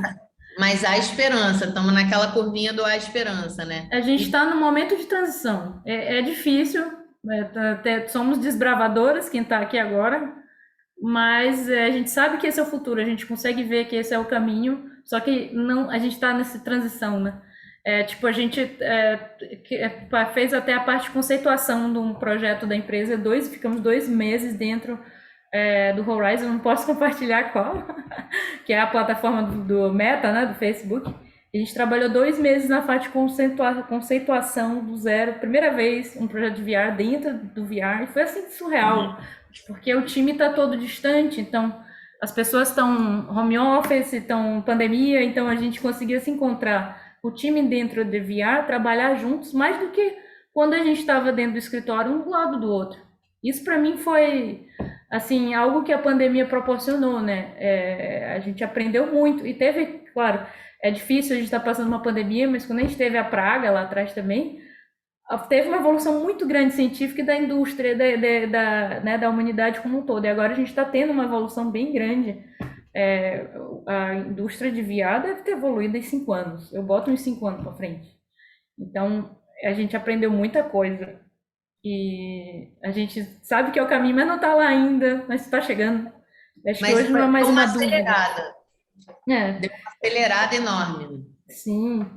Só que desculpa te interromper, é que esse assunto eu me empolgo demais. Depois dessa experiência eu realmente fiquei muito empolgada. Eu estou até dando um workshop só sobre isso, que eu comparo o desenvolvimento tradicional de um developer para a realidade virtual, usando Unreal, Unity, essas game engines, um PC, uma tela 2D e versus trabalhar dentro da realidade virtual do zero. E é tipo, só não é possível mesmo. Hoje, tipo, a gente teve que voltar para o Unity para continuar esse projeto, a gente conseguiu trabalhar na conceituação dentro do Horizon, e foi excelente para prototipar rápido e tudo mais, mas a gente acabou tendo que voltar para o Unity, porque não dá para fazer hoje um projeto complexo, você não consegue fazer a complexidade de um Pixel Ray, por exemplo, numa dessas plataformas sociais, né? No VRChat, Rec Room, no Horizon, que tem várias. Tem pessoas fazendo jogos do zero no VRChat. Rec Room já tem desenvolvedores monetizando, vendendo, já é possível hoje. Mas outro problema, além da limitação, o seu conteúdo fica preso lá. Você não, o metaverse, para existir, a gente precisa que seja aberto para a internet. A gente não tem como lançar na Sony, na Steam, se criar um projeto dentro do VRChat, vai ficar lá. E daí, se o VRChat um dia fechar, você perdeu todo o seu conteúdo. Então, mais uma razão porque a gente voltou para o Unity. Mas foi bem frustrante, assim. Hoje eu me sinto uma developer frustrada por ter experienciado algo tão incrível, criado dentro da realidade virtual do zero. Realmente eu sinto esse é o caminho, mas como não está pronto ainda o metaverse que a gente precisa e as plataformas não estão lá, tivemos que voltar para o 2D e para o monitor e para o headset. Tira e bota de headset, que, nossa senhora, realmente tem sido muito frustrante. Mas Ana tá chateada que não consegue ficar no metaverso o tempo todo. é a transição que a gente está agora. Mas o caminho, pelo menos a gente sabe que o caminho é esse, a gente não tem dúvida. Mas E é uma experimentação, né? Eu acho que tem esse caráter experimental, é muito importante. E aí, quando deixa de ser, também fica menos divertido, né? Assim, quando você tem, né, uma coisa super mainstream, que você consegue ficar lá dentro o tempo todo, que você não precisa imaginar uma ferramenta, um processo criativo diferente, uma metodologia que traz mais disciplinas, enfim, eu gosto desse lugar desconfortável da experimentação, do que você não saber direito o que vai vir, como você vai lidar com isso, né? A melhor e a pior parte, né, de trabalhar com uma indústria tão nova. Exatamente. Eu me mantenho sempre, inclusive, as tecnologias passam e eu me mantenho nesse estado de experimentação o tempo todo, assim. Mas isso foi uma experiência muito bacana. Enfim, eu acompanho o trabalho deles o tempo todo e entrevistei eles aí dentro. A gente fez vários ensaios, né, para isso dar certo, não ficar muito pesado e tal. E como esse, tem vários outros, né, que a gente poderia usar. Mas eu queria terminar, enfim, para a gente bater um papo, só fazendo uma provocação, assim, em relação a essa evolução também da resolução, né? Como que a gente tinha o Table Tennis for Two num osciloscópio, que é tipo a coisa mais básica. E aí, 60 anos depois, você tem uma coisa como essa, né? Uma resolução absurda, ou essa, né? Um realismo incrível. E aí, quanto tempo você acha que vai demorar para a gente criar um ambiente que é indistinguível da realidade? Que você não sabe a diferença entre estar nele ou estar na realidade? Porque eu, por exemplo, fiquei ali no metaverso com o pessoal do IMPA, depois de 20 minutos eu já esqueci onde é que eu estava. Literalmente, qual quarto da casa eu estava, eu esqueci. Minha cabeça estava ali com eles. Então, quanto tempo você acha que isso vai demorar? 100 anos? 1000 anos? Que seja. 100 mil anos? Mas a gente sabe que isso vai acontecer. Né? 10 anos. Tô brincando. Vai acontecer. Então, se você sabe que vai rolar, que o ser humano vai criar um mundo indistinguível da realidade, a pergunta que vem é: como que você sabe que você já não está nele? E aí vem toda essa questão filosófica que eu amo, da aceleração exponencial e da teoria da simulação, que eu não sei se todo mundo conhece, mas vou jogar uma pulga aqui atrás da orelha de todo mundo. Bom, tem vários jeitos de explicar, mas eu gosto muito da versão do Nick Bostrom. Ele fala que pelo menos uma dessas proposições é verdadeira. Nick Bostrom é um filósofo dinamarquês, mas que... deixa eu tirar vocês aqui da frente. Dinamarquês, mas que trabalha na Inglaterra. Então, o Nick fala: é muito provável que a espécie humana se extinga antes de atingir um estágio pós-humano. Isso seria triste, né? Quer dizer que a gente we didn't make it. Para qualquer civilização pós-humana, é extremamente improvável a execução de simulações de sua história evolutiva ou variações do mesmo, o que quer dizer que a gente também nunca vai chegar lá, ou estamos quase certamente vivendo em uma simulação de computador. Se a gente já está vivendo uma simulação de computador, quer dizer que um dia a gente se tornou pós-humano que executam simulações de antepassados, né?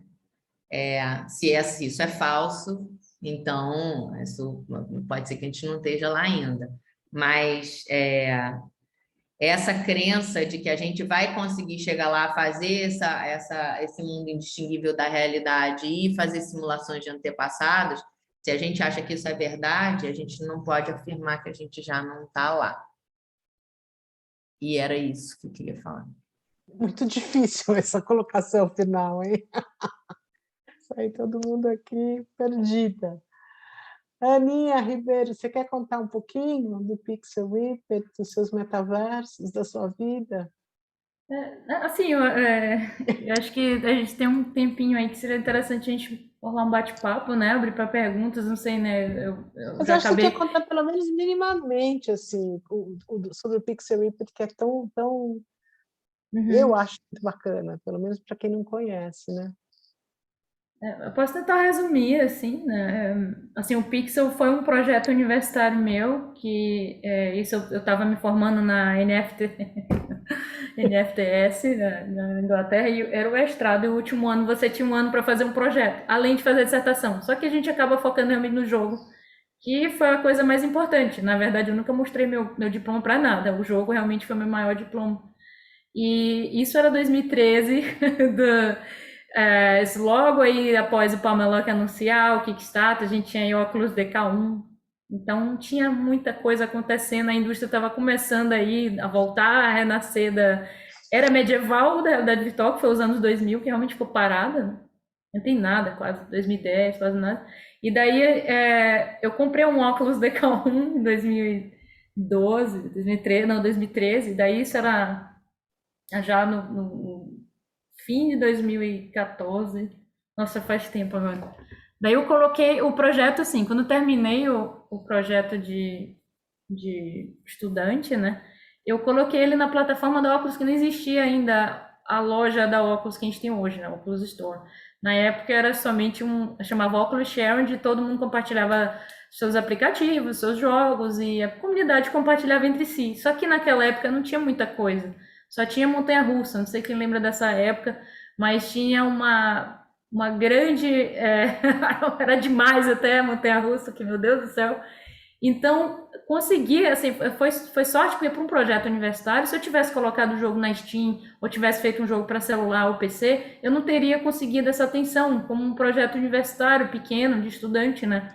Então, como eu tive essa oportunidade única, né, de entrar no mercado que não tinha nada, até hoje ainda é pequeno, mas naquela época era realmente um oceano azul, e daí eu consegui que o Pixel chegasse em primeiro lugar nessa Oculus Share. Então, quando você abria a página, o jogo aparecia, que eu lembro que tinha um cantinho assim que aparecia os 3 top rated. E daí foi um negócio assim meio que inesperado. Eu estava na universidade, de repente youtubers começaram a jogar, imprensa, Paper Shotgun, esses sites grandes de games, né? Entrevistas, Killscreen, tudo mais. Então, de repente, um jogo universitário conseguiu tanta atenção. Eu realmente não esperava, né? Eu pensei, vou fazer um jogo e conseguir um emprego, talvez. Então, foi bem surreal. E daí eu comecei essa jornada, depois que eu me formei, e continuei trabalhando nesse jogo, meu Deus do céu, por aí uns 3 anos, né, buscando investimento, altos e baixos, com amigos ajudando quando podiam, consegui investimento da Oculus mesmo, logo de primeira, depois acabou, aí abrimos um Kickstarter que falhou, eu me juntei com uma amiga, né, a gente ia atrás, e daí consegui um investimento no Vale do Silício, me mudei da Inglaterra para o Vale do Silício, acabou o dinheiro, aí comecei a trabalhar numa outra empresa e trabalhar de madrugada no Pixel, amigo ajudando quando dava, porque não tinha dinheiro para pagar ninguém, aquela coisa bem indie, por uns 3 anos, mas o Pixel é um jogo bem complicado, bem complexo, então era bem difícil lançar esse jogo ao nível que a gente conseguiu se não tivesse encontrado a Árvore, né? Em 2017, a Árvore, que é a publisher até hoje, né? A gente se juntou e foi assim a publisher que precisava realmente para terminar o jogo, porque antes eu focava em buscar investimento, fazer a produção, fazer o marketing, tudo sozinho, então era realmente difícil ir para evento, fazer demo, então além de fazer o jogo. Então, agora com a Árvore eu tenho essa estrutura, né, toda para cuidar da parte administrativa, parte de marketing. Então, tem pessoas e eu consigo focar na direção criativa e tem um time comigo. Então, Realmente foi assim que a gente conseguiu. Lançamos em 2018 o primeiro Pixel, depois deu certo, continuamos. Durante a pandemia, lançamos o Pixel Ripped, o segundo, que foi o Pixel Ripped 1995. Isso no meio de 2020, assim, no caos. Comemoramos o lançamento dentro do Rec Room, em realidade virtual. Foi assim, surreal, realmente, a comemoração. Foi a melhor forma de comemorar um jogo em VR, né, na verdade. Tem até um artigo muito bom da UOL, quem quiser procurar no Google, chama Sapos Voadores, Fogos de Artifício, lançando um jogo de realidade, festa de lançamento de um jogo de realidade virtual. E a gente deu entrevista e tem os avatares todos bem interessante que a UOL fez. E daí estamos juntos, né? Agora, depois da pandemia, aprendemos muito, né? A empresa tem um escritório em São Paulo. Eu morava em São Paulo, eu sou do Maranhão, mas eu estava morando em São Paulo por causa da empresa. Eu voltei para o Brasil, né? Porque a gente tinha um regime de ir para o escritório, horário, né? De tal horário até tal horário, bem tradicional para uma empresa de realidade virtual até. Então a pandemia veio e tipo, até a gente, né? Que é uma empresa de foca em realidade virtual, trabalhava num regime bem tradicional, né? De escritório. E com a pandemia a gente foi forçado a experimentar coisas que muitas pessoas da empresa não acreditavam, né? E hoje estamos aqui, lançamos o Pixel durante a pandemia, ganhamos um Emmy durante a pandemia, lançamos outro jogo, o Yuki. Então, começamos mais 2 projetos novos e a empresa vai ficar assim, a home office. Não planejamos voltar a ser obrigatório morar em São Paulo para ir para o escritório. Então, hoje eu estou morando em Portugal. Que realmente vejo isso como um futuro, a gente ter essa liberdade, né? Sair um pouco desse regime que foi criado na Revolução Industrial de você ter que ir para o escritório, ter que olhar o que a pessoa está fazendo, principalmente a gente que está criando conteúdo digital, não tem porquê, tipo, a gente ficar atrás, a gente sabe que cada um, a gente se reúne o time uma vez por dia, o que cada um tem que fazer, ok, se a pessoa está fazendo de noite, de madrugada, deitado, eu não sei, não precisa ter que ir para um escritório para a gente ver isso, né? A gente tem plataformas digitais e vê o que a pessoa está fazendo. Então, tem funcionado, estamos assim. Eu hoje sou uma nômade digital, nem sabia desse termo, mas tipo, eu estou indo para a Inglaterra dia 19, vou ficar trabalhando de lá, estava na Espanha 2 semanas atrás, e ano que vem eu planejo passar um mês na Alemanha, um mês na Tailândia, ir para o Brasil, ir para ficar aqui em Portugal, então é um negócio assim meio... Eu não vejo a hora disso aqui. Eu diria que você não trabalhava. Eu falei assim, não, essa moça só viaja. Aí... Mas é ótimo você conciliar qualidade de vida com trabalho, porque assim, eu gosto muito de viajar. E para mim, para a criatividade é essencial. O conhecimento, estar explorando, visitando os lugares novos. Os estímulos, né, que você recebe, diferente de estar no escritório, e mais... A equipe não está no mesmo lugar, né? A vida acontece diferentemente em cada lugar e você traz aquilo, né? É muito mais rica a experiência. Sim, eu acho. Eu gosto muito dessa ideia. Loga no computador, tá online, a gente está trabalhando. Realmente o escritório... claro, a gente vai manter o escritório, tem muitas pessoas morando em São Paulo e vai ser algo, quem quiser usar, tem o escritório, talvez para atividades em grupo e tudo mais. A gente vai ter a festa de confraternização no fim do ano, mas vai ser uma forma mais híbrida, tipo, o escritório vai ser um local de atividades em grupo, mas nada obrigatório como era antigamente, né? Realmente tem pessoas da empresa hoje, tem gente que está na Itália, já tem gente que voltou, saiu do foco São Paulo, muitas pessoas migraram de volta para o Nordeste, outros lugares. Então, tem gente nos Estados Unidos, tem gente, o próprio Duda, né? Amsterdã, o Jesus é da Espanha, então cada um acaba que o horário tá ficando assim, a gente tem aqueles horários no meio do dia que todo mundo se encontra. Então, realmente eu sinto que esse é o futuro de trabalhar com mídia digital, não precisa estar... É o presente, né, na verdade, é o presente, é o que a gente está vivendo, né? E o conforto, né? Eu tô aqui em casa, eu tô com uma roupa confortável... Aliás, estamos todas, né? Cada um num lugar, eu estou em São Paulo, Distrito Federal. Onde que você está, Ana? Brasília, né? Tô aqui. E a Liana está no Rio? Sim, estou no Rio. E a Ana Ribeiro em Portugal. Enfim, já estamos, né? Cada uma num lugar, né? A gente tem 25 minutos para encerrar essa sessão. Queria perguntar para vocês, só para a gente concluir até em prol da nossa audiência, né? Explorar um pouquinho para as pessoas o que é o metaverso, afinal de contas, né?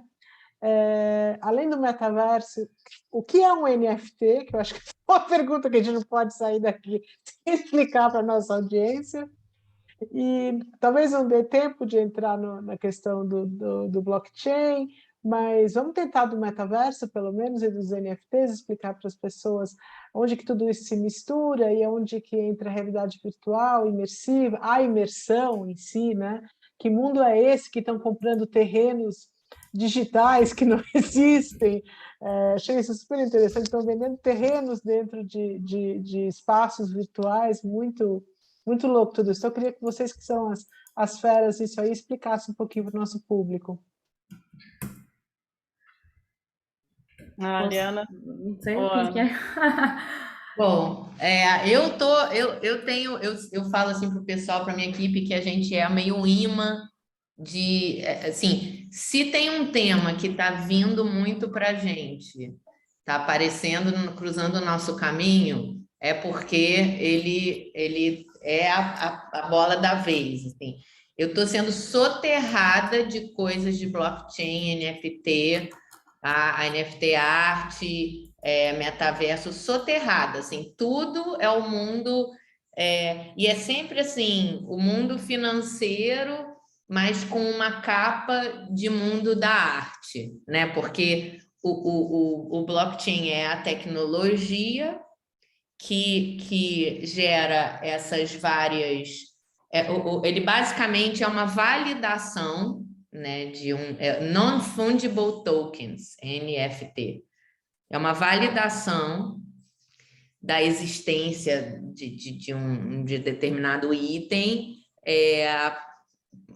de forma descentralizada. Então, é como se a gente estivesse botando na tecnologia a função, digamos, de validar que aquilo é único, existe e, enfim, assina embaixo. Então, assim, eu tenho uma opinião sobre por que isso apareceu primeiro no mundo da arte, assim, porque eu acho que o mundo da arte é muito mais simples, a hierarquia, né? Essa coisa da curadoria, da galeria, do artista. Então, é muito fácil de penetrar ali e transformar ele nisso. E aí, eu acho que a gente está agora num momento terra de Marlboro, assim, que está todo mundo, que nem aquele filme do Tom Cruise, que vai todo mundo correndo com a bandeira para botar a bandeira na terra, assim, fala, isso aqui é meu, isso aqui é meu. Assim, essa coisa de minerar, né, de você... Porque foi criado de uma forma que tem um número finito no mundo, então está sendo minerado. Isso é uma coisa. A outra coisa é como isso cresce, assim como o mercado financeiro, nas ações, né? Tipo, um item uma unidade vai valorizando. Então, assim, está também botando o pezinho no mundo, mas tem também um potencial de abarcar várias disciplinas e várias áreas, não só as que ele está tocando agora, né? E eu acho que se conecta muito com o mundo virtual, com o metaverso, porque ele basicamente viabiliza uma forma de interagir com o mundo virtual, né? Isso tudo vindo de uma pessoa que adora fazer trilha na natureza né, tomar um banho de cachoeira, assim. Acho que a gente nunca vai deixar de fazer isso, mas eu acho interessantíssima essa coisa de você... Eu sempre cito, assim, um filme que eu adoro, que é mais ou menos conhecido, chama As Aventuras do Barão Munchausen, que eu acho que o personagem do Robin Williams, que é um rei que odeia aquela coisa mundana e ele quer que a cabeça dele se desatarraste do corpo dele e voe, sai voando pelos lugares, ele não quer estar preso naquele corpo. Eu acho isso a melhor metáfora para o que a gente vive, assim, né? A pandemia fez com que isso fosse funcional, logo corporações, como a Ana estava falando, empresas viram o valor disso, né? Em vários sentidos, até para o bolso deles mesmo. E a gente viu essa necessidade e a gente já tinha as ferramentas, então a gente está abraçando isso aos poucos. Isso tudo é o metaverso, o multiverso, né? É você balancear mais a sua presença no mundo físico e a sua presença no mundo digital, né? E ficar um pouco lá e um pouco cá. E eu acho mais interessante é você unir os dois. Acho que é bom a gente falar também de onde veio o termo, né? Porque assim, agora tá todo mundo falando de metaverso porque o Facebook mudou o nome para Meta, né? Mas o termo é até interessante como eles conseguiram esse nome, né? Deve ter tem vários processos, né? Mas esse termo metaverso veio daquele livro Snow Crash, que é um excelente livro, né? Que citaste Ready Player One, é meu favorito. Meu livro favorito. Mas o Snow Crash é dos anos 90, se é 92, 93, né? Do Neil Stephenson. E lá esse termo foi a primeira vez que esse termo foi utilizado. Lá atrás, isso, né? E o Facebook, o Meta, né, trouxe daí, mas assim, desse livro que foi pela primeira vez criado, metaverso, o que é a meta, né? Beyond, além, e o verso vem de universo, então um universo além do nosso, a gente pode fazer, que cria o nosso universo, né, numa outra dimensão.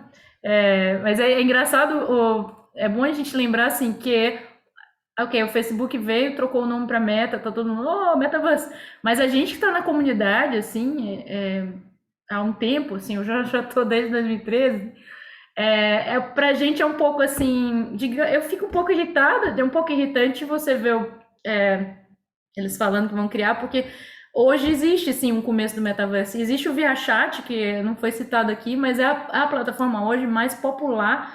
Se botar na Steam, lá no número de usuários, assim, diários, tipo, a gente tem o Outspace, tem o Rec Room. O Rec Room é mais para criança, né? É quase um Roblox de VR. Mas é bem interessante, você cria tudo do zero lá e tudo tá crescendo, é grande. Mas o ViaChat é enorme e começou lá em 2014. Então é bem assim... Eu estou procurando aqui o número de usuários que está na Steam do ViaChat, só para a gente ter uma ideia, mas o ViaChat, tipo, tem 12.846 usando, current players users na Steam. Tipo, em comparação com o Rec Room, que é o segundo maior, assim, tem 1.200. Tipo, é muito maior. E aí a Outspace tem, tipo, coitado, 13, 15, mas a Outspace é bem bom, assim, é uma plataforma mais adulta, ótimo para eventos. Mas se o Facebook vem e diz, vamos criar um metaverse, pra gente que é da comunidade, a gente fica assim, pera lá, o ViaChat está bem mais à frente no metaverse, tem uma plataforma muito mais aberta, você pode criar o avatar que você quiser. Eu já conheci uma pessoa que era um ônibus, eu entrei dentro, foi bem estranho, mas você pode ser o avatar que você quiser, é enorme, a comunidade é gigante, então é um pouco irritante ouvir isso, né, porque eles, vamos criar e tudo mais. Mas, tipo, a plataforma hoje que o Facebook tem, que é o Facebook Horizon, né? O Horizon Worlds, que não é mais Meta, né, agora, ainda não foi lançada, então ainda não está pública para os usuários, o que é uma plataforma muito boa, a gente tem acesso, é realmente a minha favorita de criação, eu acho que realmente a interface deles é a melhor, mas em comparação com as outras que temos hoje de Metaverse, estão bem atrás, né? Então é um pouco irritante ouvir isso, vamos criar, né? Como que fossem os pioneiros, entendeu? Somos pioneiros, vamos criar o metaverso. Pera lá, tem plataformas aqui que estão muito mais à frente, tem muito mais usuários, estão muito mais abertas, que hoje a gente precisa do metaverso acontecer, a gente precisa que seja aberto, que nem a internet é. Não pode ser fechado né, do jeito que o Facebook obriga a você entrar numa conta e tudo mais. Então a comunidade está bem irritada com essa situação. É um pouco, se comparar em 2016, que a gente tinha uma competição, tinha a Vive, tinha a Sony, tinha uma competição. Hoje a gente não tem competição nenhuma, realmente é bem preocupante. O Meta está dominando o mercado de longe, até na Steam, você vê, tem gráficos lá, depois da pandemia, eles já estão dominando 60% de usuários da Steam no headset competidor deles. Então, é bem preocupante, a gente precisa de competição aí nessa indústria. A gente tô torcendo aqui, Sony vai lançar headset, Apple tá chegando aí, a gente precisa né, de competição. É claro, não vou só falar aqui mal do Meta, do Facebook, mas eles têm sido bom. Assim, eles trocaram o nome para Meta, é bom para a indústria. Agora todos os investidores estão vendo realidade virtual, vamos investir, parece que é uma coisa boa. Então, o mundo inteiro agora está olhando novamente para a indústria, que foi o que aconteceu quando eles compraram a Oculus. Então, apesar de tudo, é claro, eles estão ajudando muito na indústria. E enquanto eles estiverem assim ajudando a indústria, eu vou estar apoiando eles, claro, mas precisamos de uma concorrência. Eles têm o melhor headset, eles têm o maior número de usuários, eles estão dominando e se continuar assim, realmente eles vão dominar o metaverse. Não sei qual metaverse vai ser esse, provavelmente fechado, que vai usar nossos dados, então não é o ideal. Total. Eliana, Meninas, a gente tem 15 minutos, 13 minutos, 12 minutos. Eu acho que cada uma podia se despedir aí, deixar ou algum estímulo para as pessoas continuarem pensando no que foi dito aqui hoje, ou fazer um fechamentozinho rápido e a gente se despede aqui da nossa audiência do 54º Festival de Brasília de Cinema Brasileiro em 12 minutos. Eu já deixei meu desabafo. Então, eu acho que esse foi meu desabafo. Não, mas é importante ter os dois lados, né? Assim, uma mensagem que eu queria deixar é que só complementando, finalizando, porque eu já deixei meu desabafo da indústria, mas hoje, se você quiser ver e ver como que tá o metaverse, hoje dá para entrar no ViaChat, eu vou até pôr o nome aqui, ViaChat. É gratuito, você pode baixar o ViaChat, entrar sem realidade virtual, com realidade virtual. É a maior plataforma que a gente tem hoje, você pode criar conteúdo lá, tem jogos sendo criados, experiências sendo criadas do zero, tem eventos, é realmente a maior que a gente tem hoje, ViaChat, e você pode entrar lá sem realidade virtual e ver como que está, ou com realidade virtual. Então, a minha dica é vá ver o metaverse como que está hoje. Claro, não é o metaverse ainda pronto no futuro, mas dá para ter uma ideia para onde que vai, né, esse futuro. É isso. Obrigada, gente. Obrigada a você. Acho que a Eliana vai falar, né? Bom, pode ser. Bom, eu acho que assim, eu tô, apesar desses anos, 2 últimos anos terem sido difíceis, eu tô me divertindo vendo as pessoas tentarem criar coisas diferentes que unem várias peças desse quebra-cabeça. E eu acho que o que a gente tem que fazer mais é estimular a participação de novos criadores nesse meio, porque eu acho que o meio ele só se aquece e deslancha e fica interessante e alcança muita gente quando tem muito criador participando, né? Então, assim, eu fiz por exemplo, o Burning Man, que é um evento que é lá dos Estados Unidos, no deserto de Nevada. Eu fui a primeira vez no ano de 2000, quando era menor e tal, que acontece todo ano. Eles queimam uma grande estátua no deserto, várias pessoas se encontram no meio do deserto. Ano passado aconteceu online.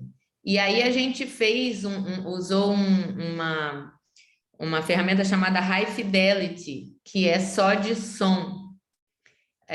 Você anda numa planta, assim, você vê uma planta do lugar, e aí você tem um som super realista, né? Se você está olhando, que nem você está numa festa, você está olhando para uma pessoa do seu lado, você ouve ela melhor do que uma pessoa que está do outro lado da sala, você ouve ela baixinho. Então, tem esse realismo do som. Então, quando você está numa festa de 200 pessoas, você não está conversando com 200 pessoas, você está conversando com 3, 4 pessoas ao mesmo tempo, mas você pode conversar com as 200 se você for se movendo pelo espaço. Então, essa ferramenta, ela produz essa possibilidade. E aí eu tive um insight que eu falei assim, gente, é isso. Por que está mais divertido aqui, apesar de eu estar olhando uma planta? Porque eu tenho pelo menos um sentido que pode ser muito realista, muito realista, entende? Então, assim, a imagem não está lá ainda, né? Os avatares são horrorosos, você não tem cheiro, não tem toque. O que você tem que pode ser mais realista era o som. E aí eu fiquei pensando, poxa, eu nunca me senti tão imersa numa experiência 360 coletiva, né? Porque a gente tem essa piração de ficar tentando fazer a coisa ser coletiva, porque se não for coletivo também não né, a viver é uma ação coletiva, então é difícil você ficar sozinho nas coisas. Então, essa coisa do som, eu achei que foi a experiência imersiva mais bacana que eu já tive, que não envolvia nenhuma produção física, né? E aí, a segunda mais legal que eu já tive foi lá no Tribeca Film Festival. Eu vi uma peça que era você e uma atriz. E aí é que eu digo como essa coisa experimental momentânea é importante, porque é uma peça que jamais vai acontecer quando a coisa ficar mais popular e mais acessível, porque simplesmente não é sustentável. É uma atriz que passou 10 minutos comigo e eu vi ela através do óculos. Então, ela era um desenho, né, para mim. O ambiente era todo desenhado. E uma das primeiras coisas, e aí quando vem o roteiro foi genial, uma das primeiras coisas que ela fez foi chegar, falar, aqui você está, era uma história de um filho e uma mãe, ela falou assim, aqui está você, e ela me deu um abraço. Primeiro, eu jamais esperava isso num ambiente americano, porque eles, enfim, são super tensos com isso, jamais esperava que alguém me abraçasse num festival americano. E ela me abraçou e eu comecei a rir de nervoso sem parar, porque eu não esperava, foi a primeira vez, assim, eu faço animação, sou animadora desde nova, assim, e eu nunca tinha sido abraçada por um personagem animado. Eu fiquei tão emocionada com isso, e isso criou para mim uma memória presencial, assim, que eu não me esqueço, que não é um sonho, né, real, assim, eu sonhei, virou uma memória de desenho. Isso, para mim, é um êxtase, assim, foi o máximo. E eu jamais conseguiria isso se não fosse se eu não tivesse pego essa transição dessa fase experimental do meio, onde as pessoas estão fazendo coisas que não são economicamente viáveis no futuro, enfim, que não dá para fazer. Então, eu acho que a gente tem que aproveitar esse tempo, que é um tempo rico, fértil, e a gente tem que motivar pessoas jovens, criativas e bacanas, que nem as Anas aqui, a fazer coisas cada vez mais experimentais para a gente ir vendo como que a gente vai chegar na próxima fase desse meio. E que ele é maravilhoso e tem muito potencial e que ninguém devia ter preconceito com isso, porque ele pode coexistir com a nossa realidade maravilhosa de trilhas e cachoeiras. Tudo bem, falou e disse. Ana Arruda, falta só você. Então. Sim, é a mesma questão que a Eliana colocou da coexistência, de multi-coisas, multi-realidades, as nossas afinidades também, né? Tudo bem que a gente está falando aqui sobre VR e games, mas a gente tem outros interesses na vida e assim é para todo mundo. Eu acho que é importante também a gente sair um pouco da nossa zona de conforto, não zona de conforto profissional, mas da gente também arriscar outras áreas. Assim, eu estou conhecendo muita gente da engenharia elétrica agora, química, física e filosofia, trabalhando sobre essa questão tecnológica para poder democratizar. Aí, o que a Eliana falou mais cedo, todo mundo falou, né, que está muito caro. Eu estou buscando formas dos headsets chegarem para muita gente mesmo, e de desenvolvimento, de pesquisa, para que a gente tenha as nossas patentes. Quando a Ana Ribeiro falou de competitividade, não é só ficar nas majors, sabe? Da gente ter aqui a galera indie mesmo, produzindo e arranjando soluções ali para a comunidade mais próxima, para a gente não ficar sempre dependendo desses grandões, assim. Eu ainda acho que a gente vai ter um esquema de núcleos, assim, produtivos, criativos, colaborativos, funcionando melhor, que a gente acha mais fácil as pessoas que têm afinidade do que ficar dependendo eternamente de importação, equipamento caro ou de pessoas privilegiadas sempre circulando. A minha pegada é democratizar. Eu só fico feliz quando tem mais gente perto com acesso a isso. Então, acho que a questão toda é da gente realmente sempre lembrar da ponta, das pessoas ali, sabe? Do público, da sociedade como um todo. E de pouco a pouco, assim. Então, é só essa questão da gente quebrar isso, se vai mudar tudo, né, falando de NFT, de Bitcoin e tudo, para a gente reproduzir a mesma escala separatista, sabe? Falar de inovação, evolução, e a gente ainda está com esgoto desperdiçando água todo dia, pô, tem equipamento maker e tudo. Aí eu volto de novo para o exemplo do Complexo do Alemão. Quando você tem uma impressora 3D, a galera produzir um cano que ajuda a água a chegar na comunidade, não é uma parada super, ultra revolucionária para uma elite de 10 pessoas. Eu lido com os dois públicos, né, toda semana, que é a galera da ponta de escola pública e CEO de empresa. E eu acho que a gente pode, aí, como mediadoras, criadoras, provocar, sabe, esse tipo de reflexão e ação mesmo. Eu acho que é isso. Eu não vou ficar feliz trabalhando com VR e tecnologia. Com certeza. Não for por aí. Tomara que a mesma... Eu tenho visto muito investimento em periferias, assim, com a questão do e-sports, né? Mas é que é um conceito muito conhecido, né? Muito popular, já veio futebol e tal. Enfim, de qualquer forma, leva a tecnologia, leva alguma coisa para as periferias, mas não pode ser só isso, né? Tem que ser de tudo um pouco, o Brasil tem que ter, né? E pesquisa e desenvolvimento, né? Vamos falar sério, né? Precisa de dinheiro para pesquisa, para desenvolvimento, para ciência nesse país, fortemente, né? A gente não vai esperar o Vale do Silício, eu acho que não nessa minha encarnação, ou os grandes hubs aí do mundo, mas assim, os pesquisadores têm que ter com o que trabalhar, né? Enfim, como trabalhar, pelo menos isso. Até achei legal o matemático lá do Rio que você mostrou, a Liana mostrou, bacana, ficou muito, muito feliz de ver que eles estão nesse patamar.